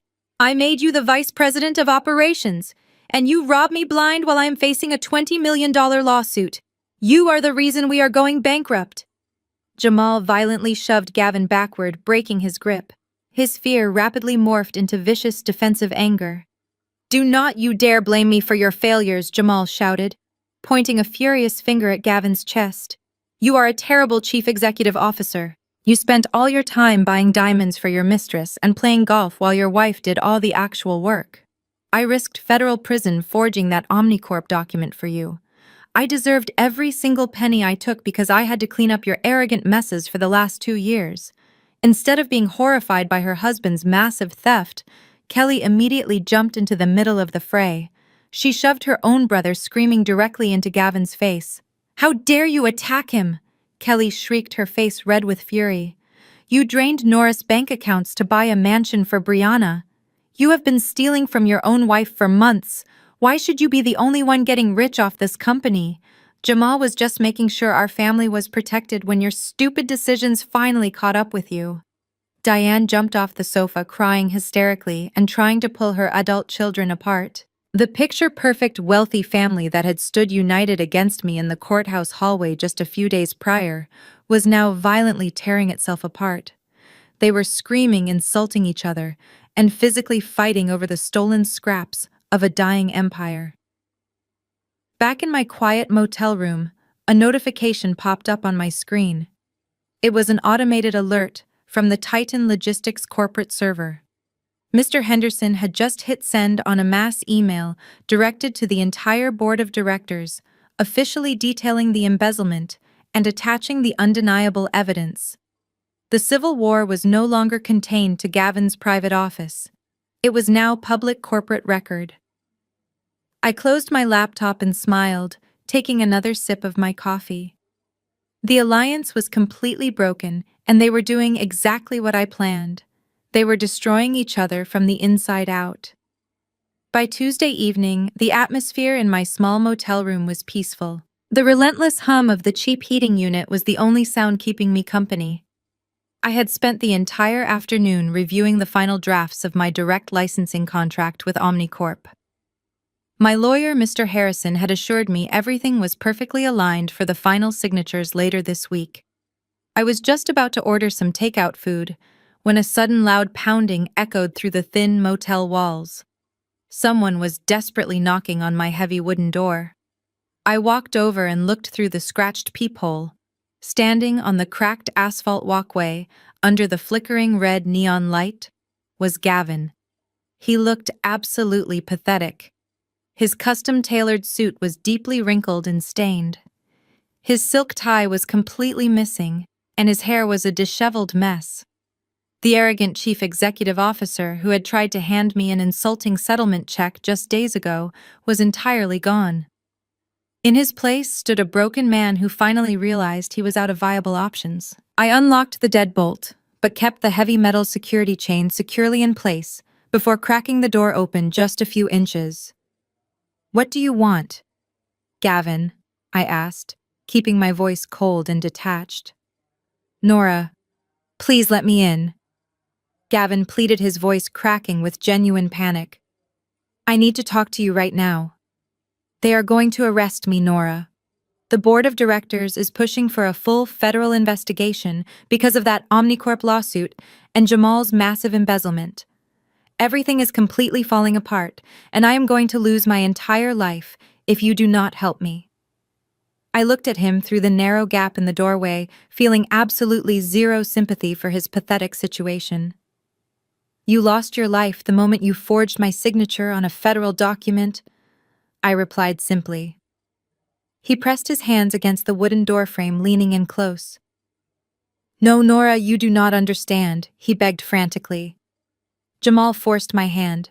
He told me it was the only way to save the company. And then he stabbed me in the back. He has been stealing from me for months. My own family betrayed me. Diane and Kelly are actually taking his side because he lied to them. I am the true victim here. You know how hard I worked to build Titan Logistics. You cannot let them take it all away from me. Please, Nora, you are the only one who can fix this disaster." His ability to constantly play the victim was truly astounding. He was actively cheating on me with a younger woman. He tried to leave me homeless and penniless, and he willingly committed a major corporate felony. Yet he somehow still believed he was being unfairly persecuted. "I am not fixing anything for you," I said, preparing to shut the heavy door in his face. "Wait!" Gavin shouted quickly. Reaching into his wrinkled suit pocket, he pulled out a folded piece of heavy stock paper and shoved it through the narrow crack in the door. "Look at this, Nora. Please just look at it before you turn me away." I did not touch the paper. It was a certified bank draft, a legitimate cashier's check made out directly to me in the amount of exactly $1 million. I pulled every single favor I had left in this city. Gavin said, his words tumbling out in a desperate rush. I liquidated all my personal stock options and took out a massive high-interest personal loan. That is $1 million in cash, Nora. It is yours right now, free and clear. You can buy a beautiful house in a safe neighborhood. You can travel the world. All you have to do is drop the Omnicorp lawsuit and sign the intellectual property rights over to me tonight. Take the money and save my life. I stared at the certified check and then slowly looked up into his terrified eyes. He genuinely thought $1 million was an astronomical sum of money. He thought he could easily buy his way out of federal prison using the very same manipulative financial tactics he always used. He had absolutely no idea that I had already secured a guaranteed $60 million contract directly with Omnicorp for the exact same technology. Gavin, you are offering me a single drop of water while I already legally own the entire ocean? I said, my voice steady.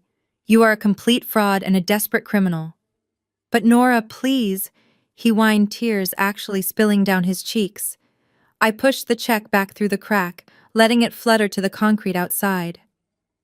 I do not negotiate with thieves, I said. I locked the door.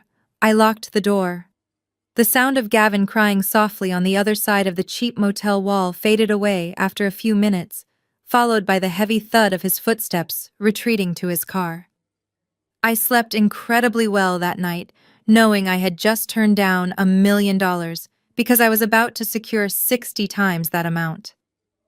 The next morning, I woke up early feeling the need to stock up on a few basic essentials. I had been living off diner food and frozen meals for almost a week, and I wanted some fresh fruit. I ordered a rideshare to a large grocery store a few miles down the highway. The grocery store was brightly lit and bustling with early morning shoppers. I grabbed a small basket and picked out some Apple's protein bars and a few bottles of water. It was a mundane, simple task that felt completely disconnected from the multi-million-dollar corporate warfare I was currently waging. I paid for my items in cash and walked out the sliding glass doors into the vast concrete parking lot. The morning air was sharp and cold. I pulled my coat tighter around my shoulders and looked down at my phone to order a ride back to the motel. I never even saw her approaching. "You malicious little witch!" a shrill voice shrieked from directly behind me. I spun around and instinctively took a step back. Standing there blocking my path to the curb was Diane. My mother-in-law looked absolutely nothing like the polished, arrogant matriarch who had sat on her expensive porch swing dangling my house keys just days ago. Her perfectly coiffed hair was flattened on one side, and her expensive cashmere coat was hastily buttoned over wrinkled clothes. Her eyes were wide and erratic, darting around the parking lot before locking onto me with pure, unadulterated hatred. "You are ruining my son's life," Diane screamed, pointing a manicured finger at my face. "He came home last night crying like a child. He offered you $1 million. He offered you everything he had left, and you slammed the door in his face. Who do you think you are, Nora? You are nothing but a gold-digging leech, and you are trying to destroy our entire family." I held my plastic grocery bag calmly at my side. I did not raise my voice. I did not look around to see if anyone was watching, even though several shoppers had already stopped to stare. "You destroyed your own family, Diane," I said evenly. "Your son forged a federal document, and your son-in-law has been embezzling money for over a year." I simply turned on the light so everyone could see the rats scatter. My words hit her like a physical blow. The absolute truth of their internal rot was too much for her fragile ego to handle. She could not accept that her perfect wealthy family was entirely comprised of criminals and frauds. Her face twisted into a mask of absolute fury. With a sudden vicious screech, Diane lunged forward. She raised her right hand, aiming a hard, open palm slap directly at my face. But I had spent 5 years learning how to anticipate the erratic behavior of the people in her family. I did not flinch. I simply took one swift, calculated step backward. Diane's hand sliced through the empty air where my cheek had just been. The sheer momentum of her missed swing threw her completely off balance. She stumbled forward, her expensive leather boots twisting awkwardly on the uneven asphalt. She crashed hard into the side of a parked shopping cart, sending it rolling loudly across the pavement as she dropped her designer purse, spilling its contents everywhere. "Hey, step back right now!" a loud, authoritative voice boomed across the parking lot. A large grocery store security guard in a high-visibility jacket was running toward us at full speed. He had been standing near the entrance and watched the entire unprovoked attack unfold. He reached Diane just as she was trying to scramble back to her feet, pushing her gently but firmly against the side of a parked car to detain her. "Let go of me, you idiot!" Diane shrieked, thrashing against the guard's grip. "Do you know who I am? My son is a chief executive officer. Let me go."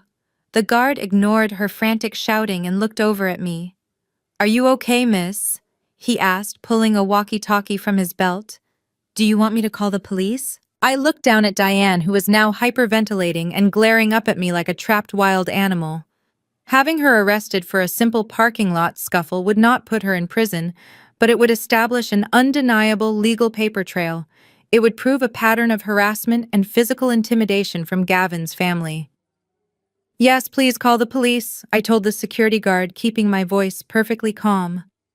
"I would like to press formal charges for attempted assault." Diane let out a loud, dramatic wail as the guard spoke into his radio. I stood there waiting for the sirens to arrive. Pressing these minor charges was not about petty revenge for a missed slap. It was a highly strategic move. A documented police report for attempted assault would allow Mr. Harrison to easily secure an immediate restraining order against Diane and the rest of the family. It would legally bar them from coming anywhere near me, my motel, or the courthouse on the day of the final hearing. They had tried to starve me out and buy me off, and now they were resorting to physical violence out of pure desperation. They were completely out of options, and I was meticulously locking every single door they could possibly use to escape. They were completely out of options, and I was meticulously locking every single door they could possibly use to escape. After giving my official statement to the responding police officers and securing the incident report number, I finally made it back to the quiet sanctuary of my motel room.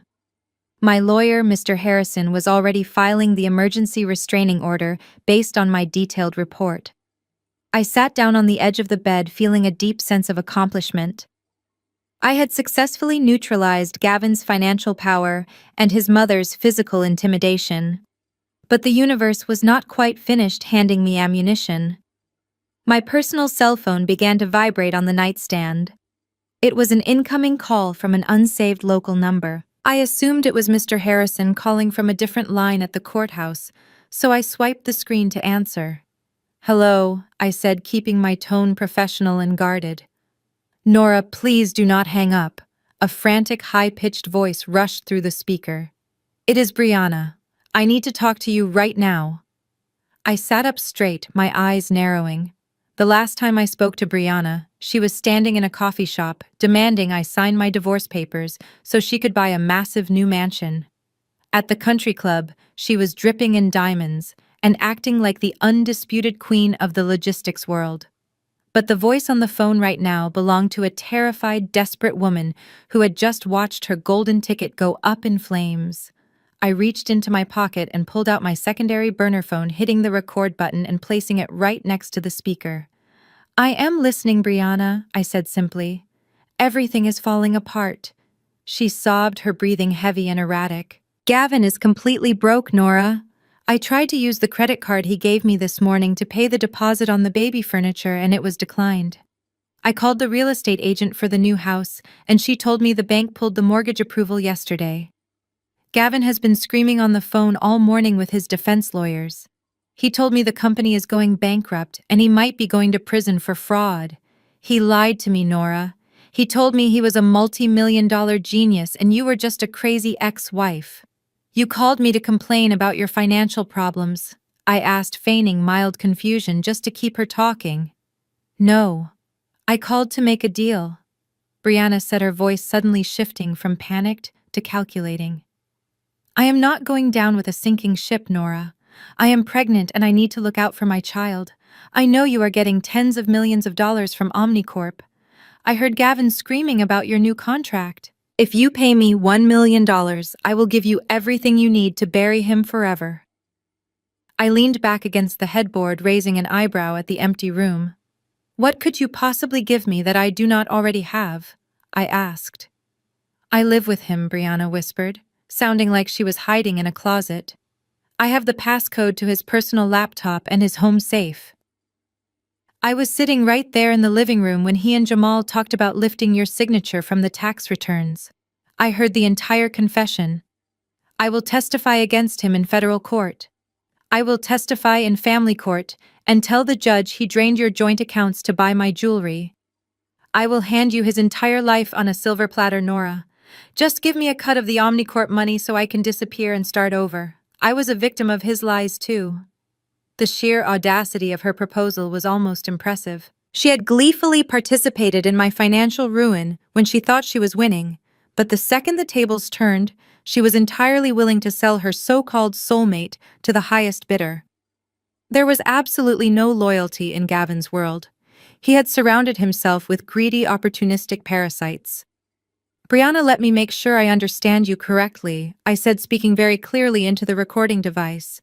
You are offering to provide physical evidence and sworn testimony proving Gavin intentionally committed federal forgery and marital asset dissipation, but only if I pay you $1 million. Yes, exactly, Brianna replied eagerly, missing the trap entirely. Just wire the money to my personal account and I will go to your lawyer today. I smiled, letting out a soft sigh. I do not need your testimony, Brianna, I said coldly. I already have all the proof I need and I do not pay accomplices. Before she could scream in protest, I ended the call. I stopped the recording on my secondary phone and immediately attached the audio file to a new email. I did not send it to my lawyer. I sent the recording directly to Gavin's personal email address with a subject line that read simply, "Your perfect new family." He had lost his company, his money, and his freedom. Now he was going to listen to his pregnant mistress try to sell him out for cash. His absolute isolation was finally complete. He was trapped in a nightmare of his own making with absolutely no one left to trust, as the final court date rapidly approached. With absolutely no one left to trust as the final court date rapidly approached, Gavin made one last desperate legal maneuver. It was late Thursday evening, just 12 hours before we were scheduled to stand in front of the family court judge for our final hearing. I was sitting at the wobbly motel desk reviewing my finalized Omnicorp contract when my laptop chimed with a high-priority legal notification from the county court portal. Richard Caldwell, Gavin's highly aggressive divorce attorney, had just filed an emergency injunction. I opened the digital document and began reading through 50 pages of pure desperate fiction. Caldwell was petitioning the judge to issue an immediate mandate, forcing me to hand over the administrative access keys to the Titan logistics routing algorithm. The injunction absurdly claimed that because I had updated the software during our marriage using the electricity and the internet connection at our shared home, the intellectual property was fundamentally a joint marital asset. Caldwell argued that my private limited liability company was just a technicality and that I was acting with extreme malicious intent, holding a massive corporate entity hostage and intentionally destroying my husband's livelihood purely out of spite. I immediately forwarded the injunction to my lawyer, Mr. Harrison, and called his direct line. He answered on the first ring, sounding incredibly energized for such a late hour. I read the injunction, Nora, he said, his voice practically humming with excitement. They are backed completely into a corner, and they are acting on pure adrenaline instead of logical legal strategy. This is exactly the opening we have been waiting for. Mr. Harrison explained the brilliant mechanics of the ultimate trap. He told me that family court judges do not typically issue emergency mandates over complex corporate intellectual property disputes without seeing undeniable concrete proof of ownership. To convince the judge to grant this aggressive injunction and force me to hand over the code, Gavin would have to legally prove that he had a valid claim to the algorithm itself. He would have to formally submit his own proof of ownership to the court. That meant Richard Caldwell had to submit their so-called proof to the judge. The only proof Gavin possessed was the forged transfer agreement he and Jamal had manufactured to satisfy the Omnicorp auditors. Submitting a forged document to a private corporate auditor was a massive instance of federal wire fraud, but submitting that exact same forged document to a sitting judge in a court of law was severe perjury and direct contempt of court. It carried an automatic mandatory prison sentence, but we needed to make absolutely sure Gavin actually submitted it. We could not leave anything to chance. Mr. Harrison drafted a highly calculated response to the emergency injunction. He intentionally ignored the ridiculous claims about marital electricity and malicious intent. Instead, he focused entirely on the lack of paperwork. He submitted a formal challenge stating that the respondent Nora requests the immediate dismissal of the injunction because the petitioner Gavin possesses absolutely no legal documentation proving a transfer of intellectual property rights has ever occurred between the parties. It was a direct, brutal challenge to Gavin's ego and Richard Caldwell's professional competence. We were practically begging them to prove us wrong on the official court record. We knew Gavin was too arrogant to back down and too panicked about his collapsing empire to think clearly. If he withdrew the injunction, he would lose the company. If he pushed forward, he had to provide the document. I sat in the dim light of the motel watching the digital court portal refresh every few minutes. My heart beat steadily in my chest. The trap was perfectly set, and we just had to wait for the mouse to take the cheese. Exactly 42 minutes later, the portal updated. Richard Caldwell had filed a supplemental exhibit to his emergency injunction. I opened the digital file and a cold, satisfying smile spread across my face. It was the forged intellectual property transfer agreement featuring my stolen signature perfectly lifted from the old tax return. And right there on the bottom of the digital file was a freshly signed sworn affidavit from Gavin. Under the strict penalty of perjury, he legally swore that the attached document was authentic and legally binding. He had actually done it. He had walked right past all the warning signs and stepped directly into the center of the trap, locking the steel jaws firmly around his own ankles. He had just handed the family court judge the exact weapon required to completely execute him. Tomorrow morning he was going to walk into that courtroom expecting to strip me of everything I had built. He truly thought he was the smartest man in the city. But as I closed my laptop and turned off the flickering motel lamp, I knew he was just a dead man walking. I closed my eyes and let the silence of the room wash over me entirely, ready for the final battle. The morning sun was completely hidden behind thick gray clouds as I walked up the wide stone steps of the county courthouse.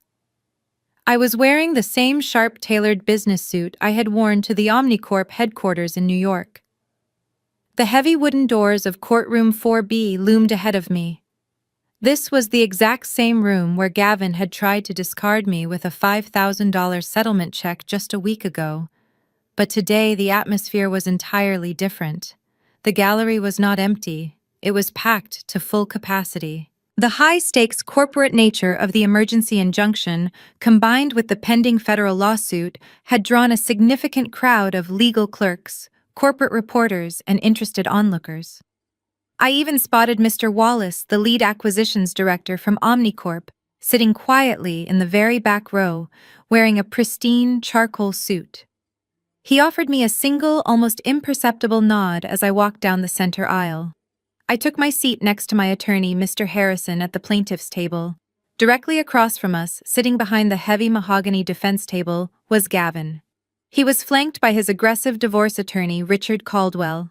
Sitting directly behind them in the first row of the gallery was the rest of his hostile family.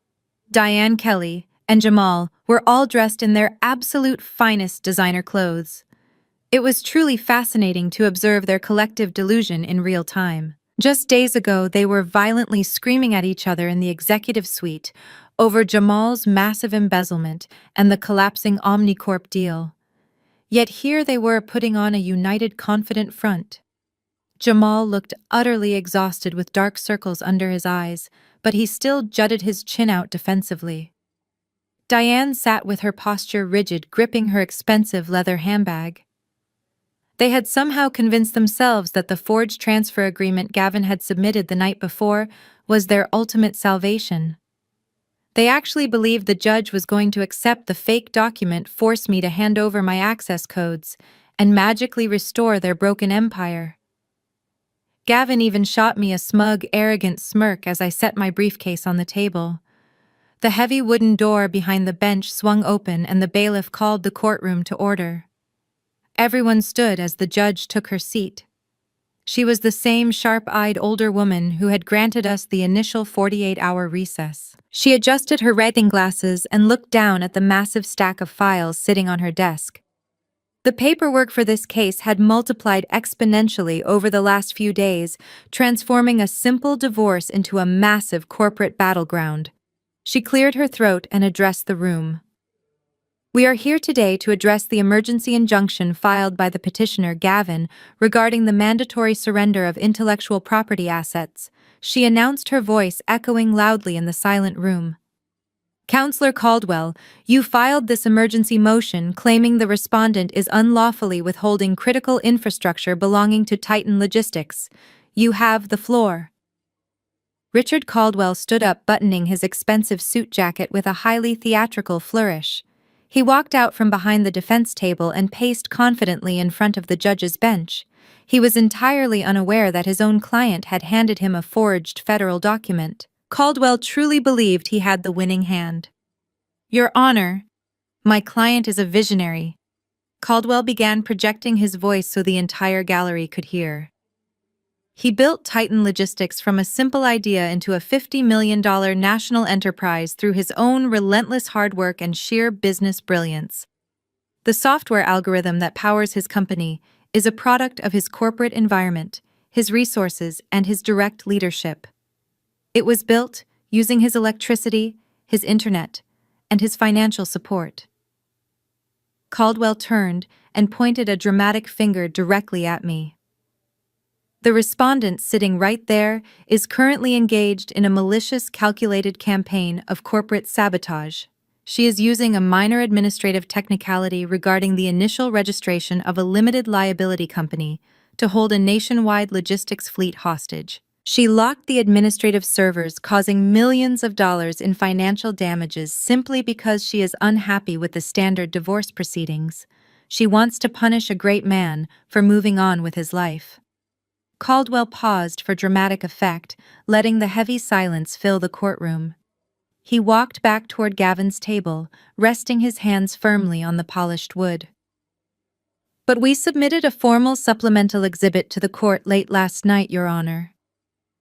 Caldwell continued, his voice dripping with heavy condescension. It is a signed, authorized transfer agreement, explicitly proving that the respondent surrendered any and all claims to this technology long before this divorce was even filed. She has no right to withhold the access codes because she has no legal ownership of the property whatsoever. Caldwell looked directly at me. His eyes filled with absolute contempt before delivering the fatal line. Your Honor, she never built anything for this company. She is just a bitter ex-wife trying to steal his empire. The echo of Caldwell's accusation hung heavily in the courtroom. Your Honor, she never built anything for this company. She is just a bitter ex-wife trying to steal his empire. He stood tall, adjusting his suit jacket and looking incredibly proud of his grand performance. He expected me to react. He expected me to jump out of my chair, shout in my own defense, or burst into tears of frustration. Gavin was leaning forward, resting his elbows on the heavy mahogany table, waiting for my inevitable emotional collapse. Diane and Kelly were whispering to each other in the front row, practically vibrating with malicious excitement. But I did not move. I did not make a single sound.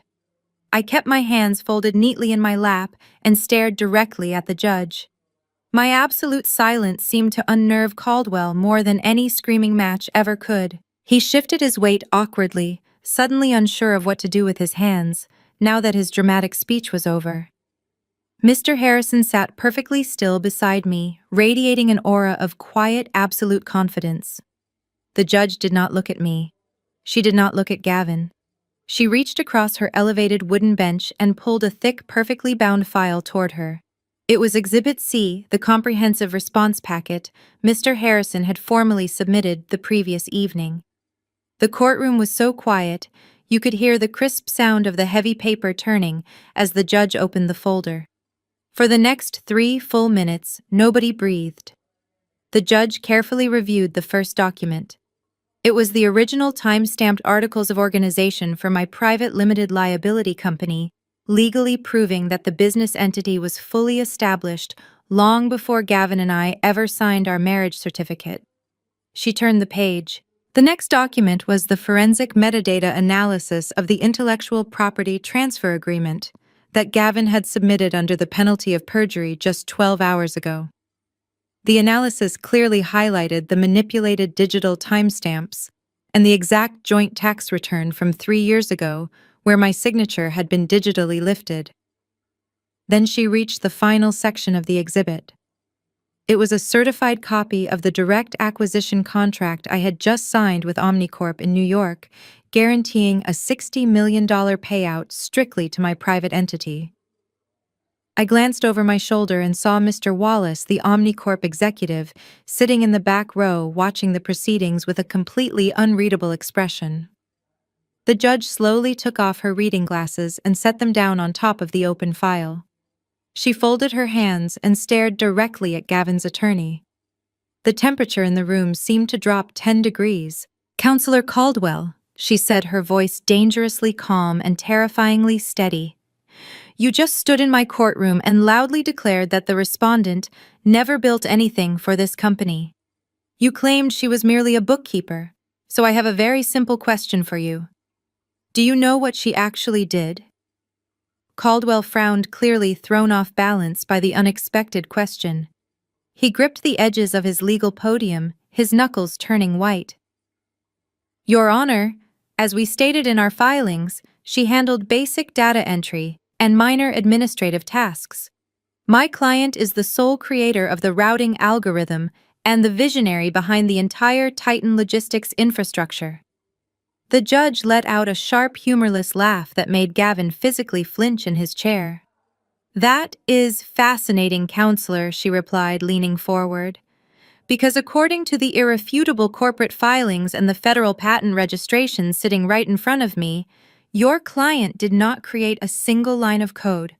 The proprietary technology powering Titan Logistics does not belong to your client. It never did.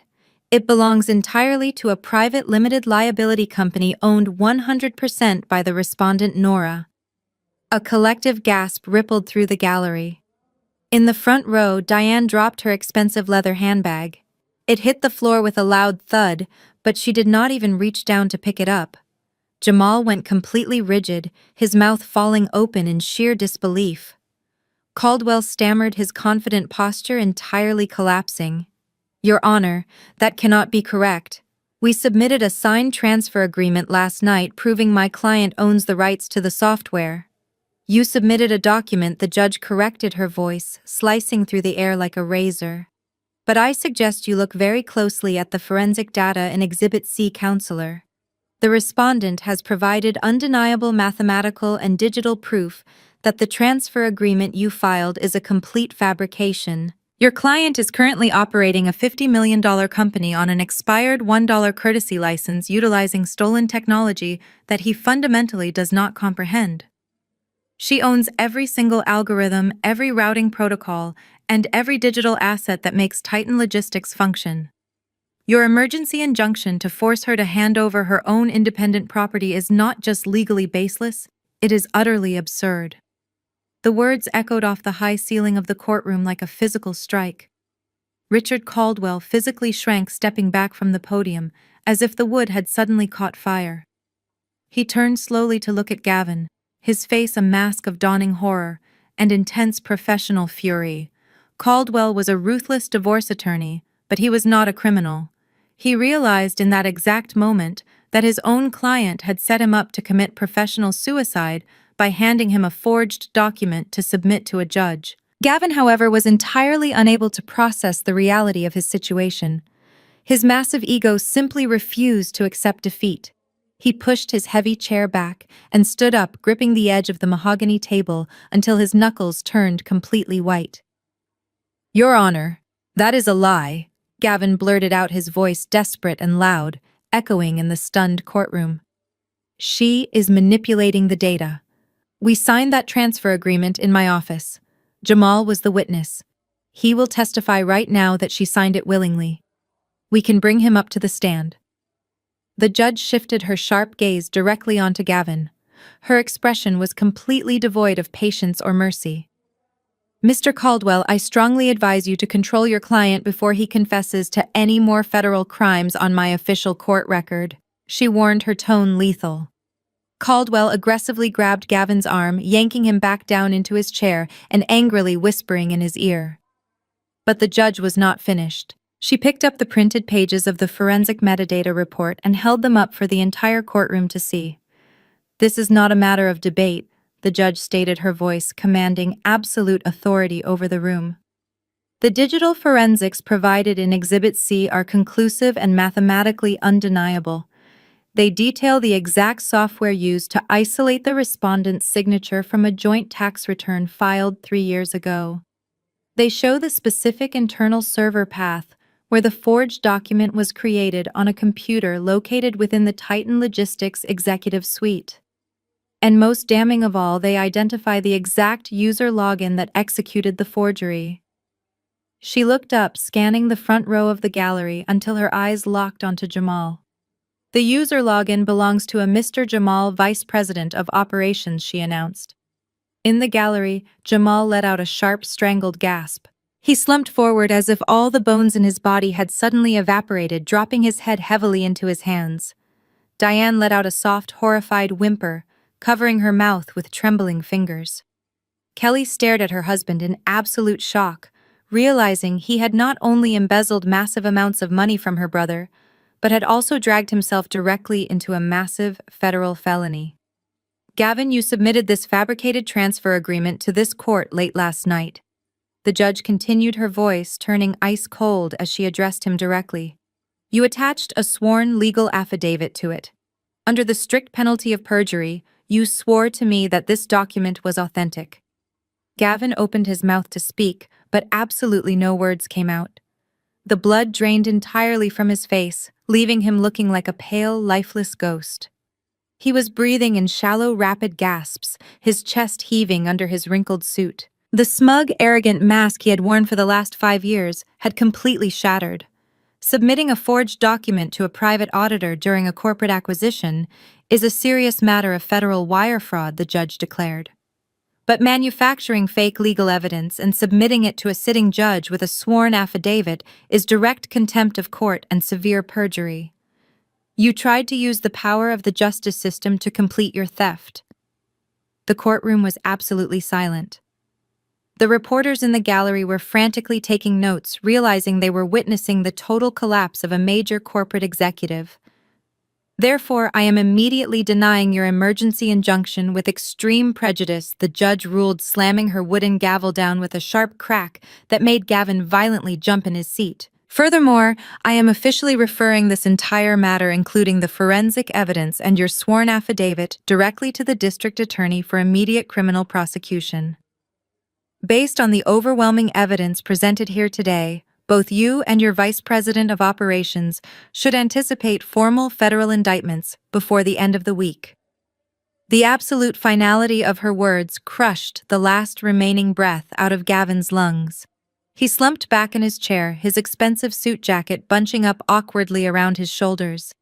He stared blankly at the polished wooden table, completely paralyzed by the sheer magnitude of his own destruction. He had walked into this courtroom expecting to walk out as a $40 million corporate titan. He had expected to see me crying and begging for the $5,000 settlement check he was willing to throw on the floor. Instead, he was leaving as a publicly disgraced bankrupt criminal who was actively facing decades behind bars. I sat quietly next to Mr. Harrison, feeling the incredible weight of the last 7 years finally lifting off my shoulders. But the judge was not finished. The criminal referrals were only the beginning of Gavin's absolute nightmare. We were still sitting in family court, and the primary purpose of this final hearing was the official division of our marital assets. The judge shifted her attention back to the thick file resting on her elevated desk. She adjusted her reading glasses and began to deliver her formal ruling on the financial settlement. The silence in the room was so profound, you could hear the soft hum of the air conditioning vents overhead. Regarding the intellectual property, the judge began, her voice projecting clearly across the room. The court finds overwhelming evidence that the limited liability company and the proprietary routing algorithm it holds are strictly non-marital assets. The respondent established this entity using independent funds prior to the marriage and maintained a clear separation of business and personal finances. The petitioner, Gavin, contributed absolutely nothing to the creation or the maintenance of this software. Therefore, the court rules that the respondent Nora retains 100% exclusive ownership of her intellectual property. Furthermore, the court recognizes and completely validates her independent acquisition contract with Omnicorp. The entire $60 million payout belongs solely to the respondent. I let out a slow, steady breath. The legal validation of my life's work felt incredible. I was officially a multi-millionaire and Gavin could not touch a single cent of it. Richard Caldwell, Gavin's attorney, sat completely frozen, staring blankly at his legal pad. He did not even attempt to raise an objection. He knew the battle was entirely lost, and he was simply trying to distance himself from his fraudulent client. The judge then turned her sharp gaze toward the valuation of Titan Logistics. Now we must address the primary marital asset, which is the corporate entity of Titan Logistics, the judge continued. Last week, the petitioner claimed this company was worth $50 million. However, a company is only worth the sum of its functioning parts. According to the emergency financial audit submitted by your own chief financial officer, Mr. Henderson, Titan Logistics is completely non-operational. Without the use of the respondent's routing algorithm, the company cannot fulfill its national freight contracts. You have lost your primary clients, your operations are entirely stalled, and your digital infrastructure is completely non-existent. Gavin stared at the judge, his mouth slightly open, his eyes wide with sheer panic. He knew exactly what she was about to say. Therefore, the judge stated firmly, the court formally evaluates the current market value of Titan Logistics at exactly $0. It is effectively a hollow shell consisting of depreciating commercial trucks and voided delivery contracts. But the valuation is only one side of the corporate ledger. We must also address the massive commercial liabilities attached to this company. The judge pulled a separate financial document from the file. It was the detailed list of corporate bank loans and equipment financing Gavin had aggressively taken out over the last 3 years to rapidly expand his fleet. He had borrowed heavily against the projected future earnings of my algorithm. The corporate debt currently stands at $15 million. The judge read aloud. In a standard divorce, this massive debt might be divided equally between the spouses. However, this is not a standard divorce. The court has reviewed undeniable evidence of extreme financial misconduct.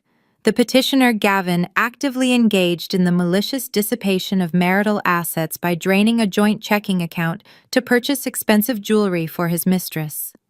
Furthermore, his gross negligence as chief executive officer allowed his vice president of operations to embezzle hundreds of thousands of dollars. Finally, his decision to commit federal forgery directly caused the catastrophic collapse of the Omnicorp buyout, which destroyed the company entirely. The judge leaned forward, peering over her glasses directly at Gavin. Because your own fraudulent and negligent actions directly caused the total destruction of this business, the court rules that it is entirely inequitable to burden the respondent with your financial failures. Nora is completely absolved of any responsibility regarding the Titan Logistics corporate liabilities. Gavin, you are hereby awarded 100% ownership of Titan Logistics, and you are solely responsible for the entirety of its $15 million debt. The gavel came down with a heavy, final crack. The financial reversal was absolutely complete. Gavin had walked into the courthouse expecting to hand me a pathetic $5,000 check, while he walked away with $40 million. Instead, the judge had just legally handed me $60 million and buried him alive, under $15 million of inescapable corporate debt. He was financially ruined, utterly disgraced, and heading straight toward a massive federal criminal indictment. I slowly stood up from my chair, picking up my briefcase with a calm, deliberate grace. I looked down at Gavin, who was now quietly sobbing into his hands. He had finally received exactly what he deserved. I turned away from the defense table and walked down the center aisle of the courtroom, leaving Gavin crying softly into his hands. Mr. Harrison walked beside me, his posture straight and proud. The heavy oak doors swung open and we stepped out into the brightly lit marble hallway. The air outside the courtroom felt incredibly fresh and clean. But the drama of the morning was far from over. The justice system was moving with incredible speed today, and the consequences of their arrogance were already waiting for them right outside the door. As Jamal and Kelly walked out of the courtroom, two men wearing sharp dark suits and federal badges immediately stepped forward, blocking their path. They were special agents from the Federal Bureau of Investigation, acting on the massive dossier of forensic accounting I had anonymously mailed to the chief financial officer. Jamal, the men said, their voices firm and authoritative. "You are under arrest for severe corporate embezzlement, wire fraud, and grand larceny. Please place your hands behind your back." Jamal did not even try to run. The arrogant vice president of operations, who had threatened to destroy my life in a greasy diner just days ago, simply hung his head in absolute defeat. He slowly turned around and let the cold steel handcuffs click tightly around his wrists. The sharp metallic sound echoed loudly down the marble corridor. Kelly let out a piercing, hysterical scream. She grabbed her husband's arm, trying to pull him away from the federal agents, but they quickly pushed her back. "What are you doing?" she shrieked, her face turning a blotchy red. "He is a wealthy executive. You cannot arrest him." "Mom, step back," one of the agents warned sternly. "Your husband stole hundreds of thousands of dollars. And unless you want us to look into how your luxury vacations and designer clothes were funded with stolen corporate money, I suggest you remain completely silent." The threat of her own criminal implication hit Kelly like a freight train. She gasped, stumbling backward until she hit the cold marble wall. She looked down at her expensive Prada handbag and her diamond jewelry, suddenly realizing that she was completely penniless. Everything she owned was bought with stolen money, and the federal government was going to seize every single asset she had. Diane stood frozen next to her daughter, weeping uncontrollably, as she watched her golden family completely disintegrate right in front of the public. Just as the agents led Jamal toward the elevators, Gavin stumbled out of the courtroom doors. He looked completely hollowed out. But before he could even process his brother-in-law being hauled away in handcuffs, Brianna marched directly up to him. She had been sitting in the back of the gallery the entire time, listening to the judge's final financial ruling. "You are $15 million in debt," Brianna screamed, her voice echoing sharply down the hall. "You lied to me, Gavin. You told me you were a multimillionaire, and you told me we were buying a mansion. You do not have anything. You are a complete fraud." "Brianna, please," Gavin begged, reaching out for her arm. "I can fix this. I just need a little time. Do not touch me," she snapped, slapping his hand away viciously. "I am not spending the best years of my life visiting a broke loser in federal prison." "We are completely done, Gavin." Brianna turned on her expensive heels and stormed down the hallway without looking back, leaving Gavin entirely alone. He turned his head and saw me standing near the large glass windows at the end of the corridor. His eyes were wild with absolute panic. He ran toward me, and right there in the middle of the crowded public courthouse, Gavin threw himself directly onto his knees. "Nora, please," he sobbed, grabbing the hem of my tailored coat. "I am so sorry. I was arrogant and I was stupid. Please do not leave me like this. You have $60 million now. You can pay off the corporate debt. You can save me from prison. I will do whatever you want, Nora. Just please forgive me." I looked down at the pathetic, broken man kneeling on the marble floor. I thought about the 5 years I spent working 3 jobs to support him while he took all the credit. I thought about the garbage bags on the lawn. "You told the judge I never built anything, Gavin," I said, my voice perfectly calm and completely devoid of pity. But I built an empire. And today, I finally took out the trash. I pulled my coat from his desperate grip, stepped carefully around his kneeling body, and walked into the waiting elevator. When the doors opened on the ground floor, I walked out into the bright city sunlight. A sleek black executive car was waiting for me at the curb, sent directly by Omnicorp. The driver politely opened the door. I slid into the luxurious leather back seat, ready to begin my brand new life as a multi-million-dollar technology executive. Have you ever let your success be the loudest revenge? Let me know in the comments below, and don't forget to subscribe. In the story of Nora and the collapse of Titan Logistics, we find a deeply profound lesson about the nature of true power and self-worth. Society frequently conditions us to believe that success must be loud, arrogant, and constantly validated by the people around us. Gavin perfectly embodied this hollow illusion, building a fragile empire on stolen credit, while actively dismissing the very woman who held his entire world together. The most vital lesson to take away from this story is that you must never surrender the ownership of your own brilliance simply to stroke someone else's ego or keep the peace in a toxic environment. Nora spent 5 years playing the role of the quiet, supportive background character, allowing herself to be heavily underestimated and insulted by a family of manipulators. However, her ultimate salvation was the fact that she privately secured her intellectual and financial independence long before the crisis ever began. This narrative teaches us that when arrogant or manipulative people attempt to tear you down, your strongest defense is the quiet, unshakable foundation you have built for yourself. You do not need to match their chaotic energy or engage in their loud, dramatic arguments to prove your intrinsic value. In fact, letting toxic individuals blindly underestimate you can serve as your greatest tactical advantage. While they are entirely consumed by their own delusions of grandeur, you can quietly gather your strength, protect your personal assets, and prepare to rebuild your life on your own terms.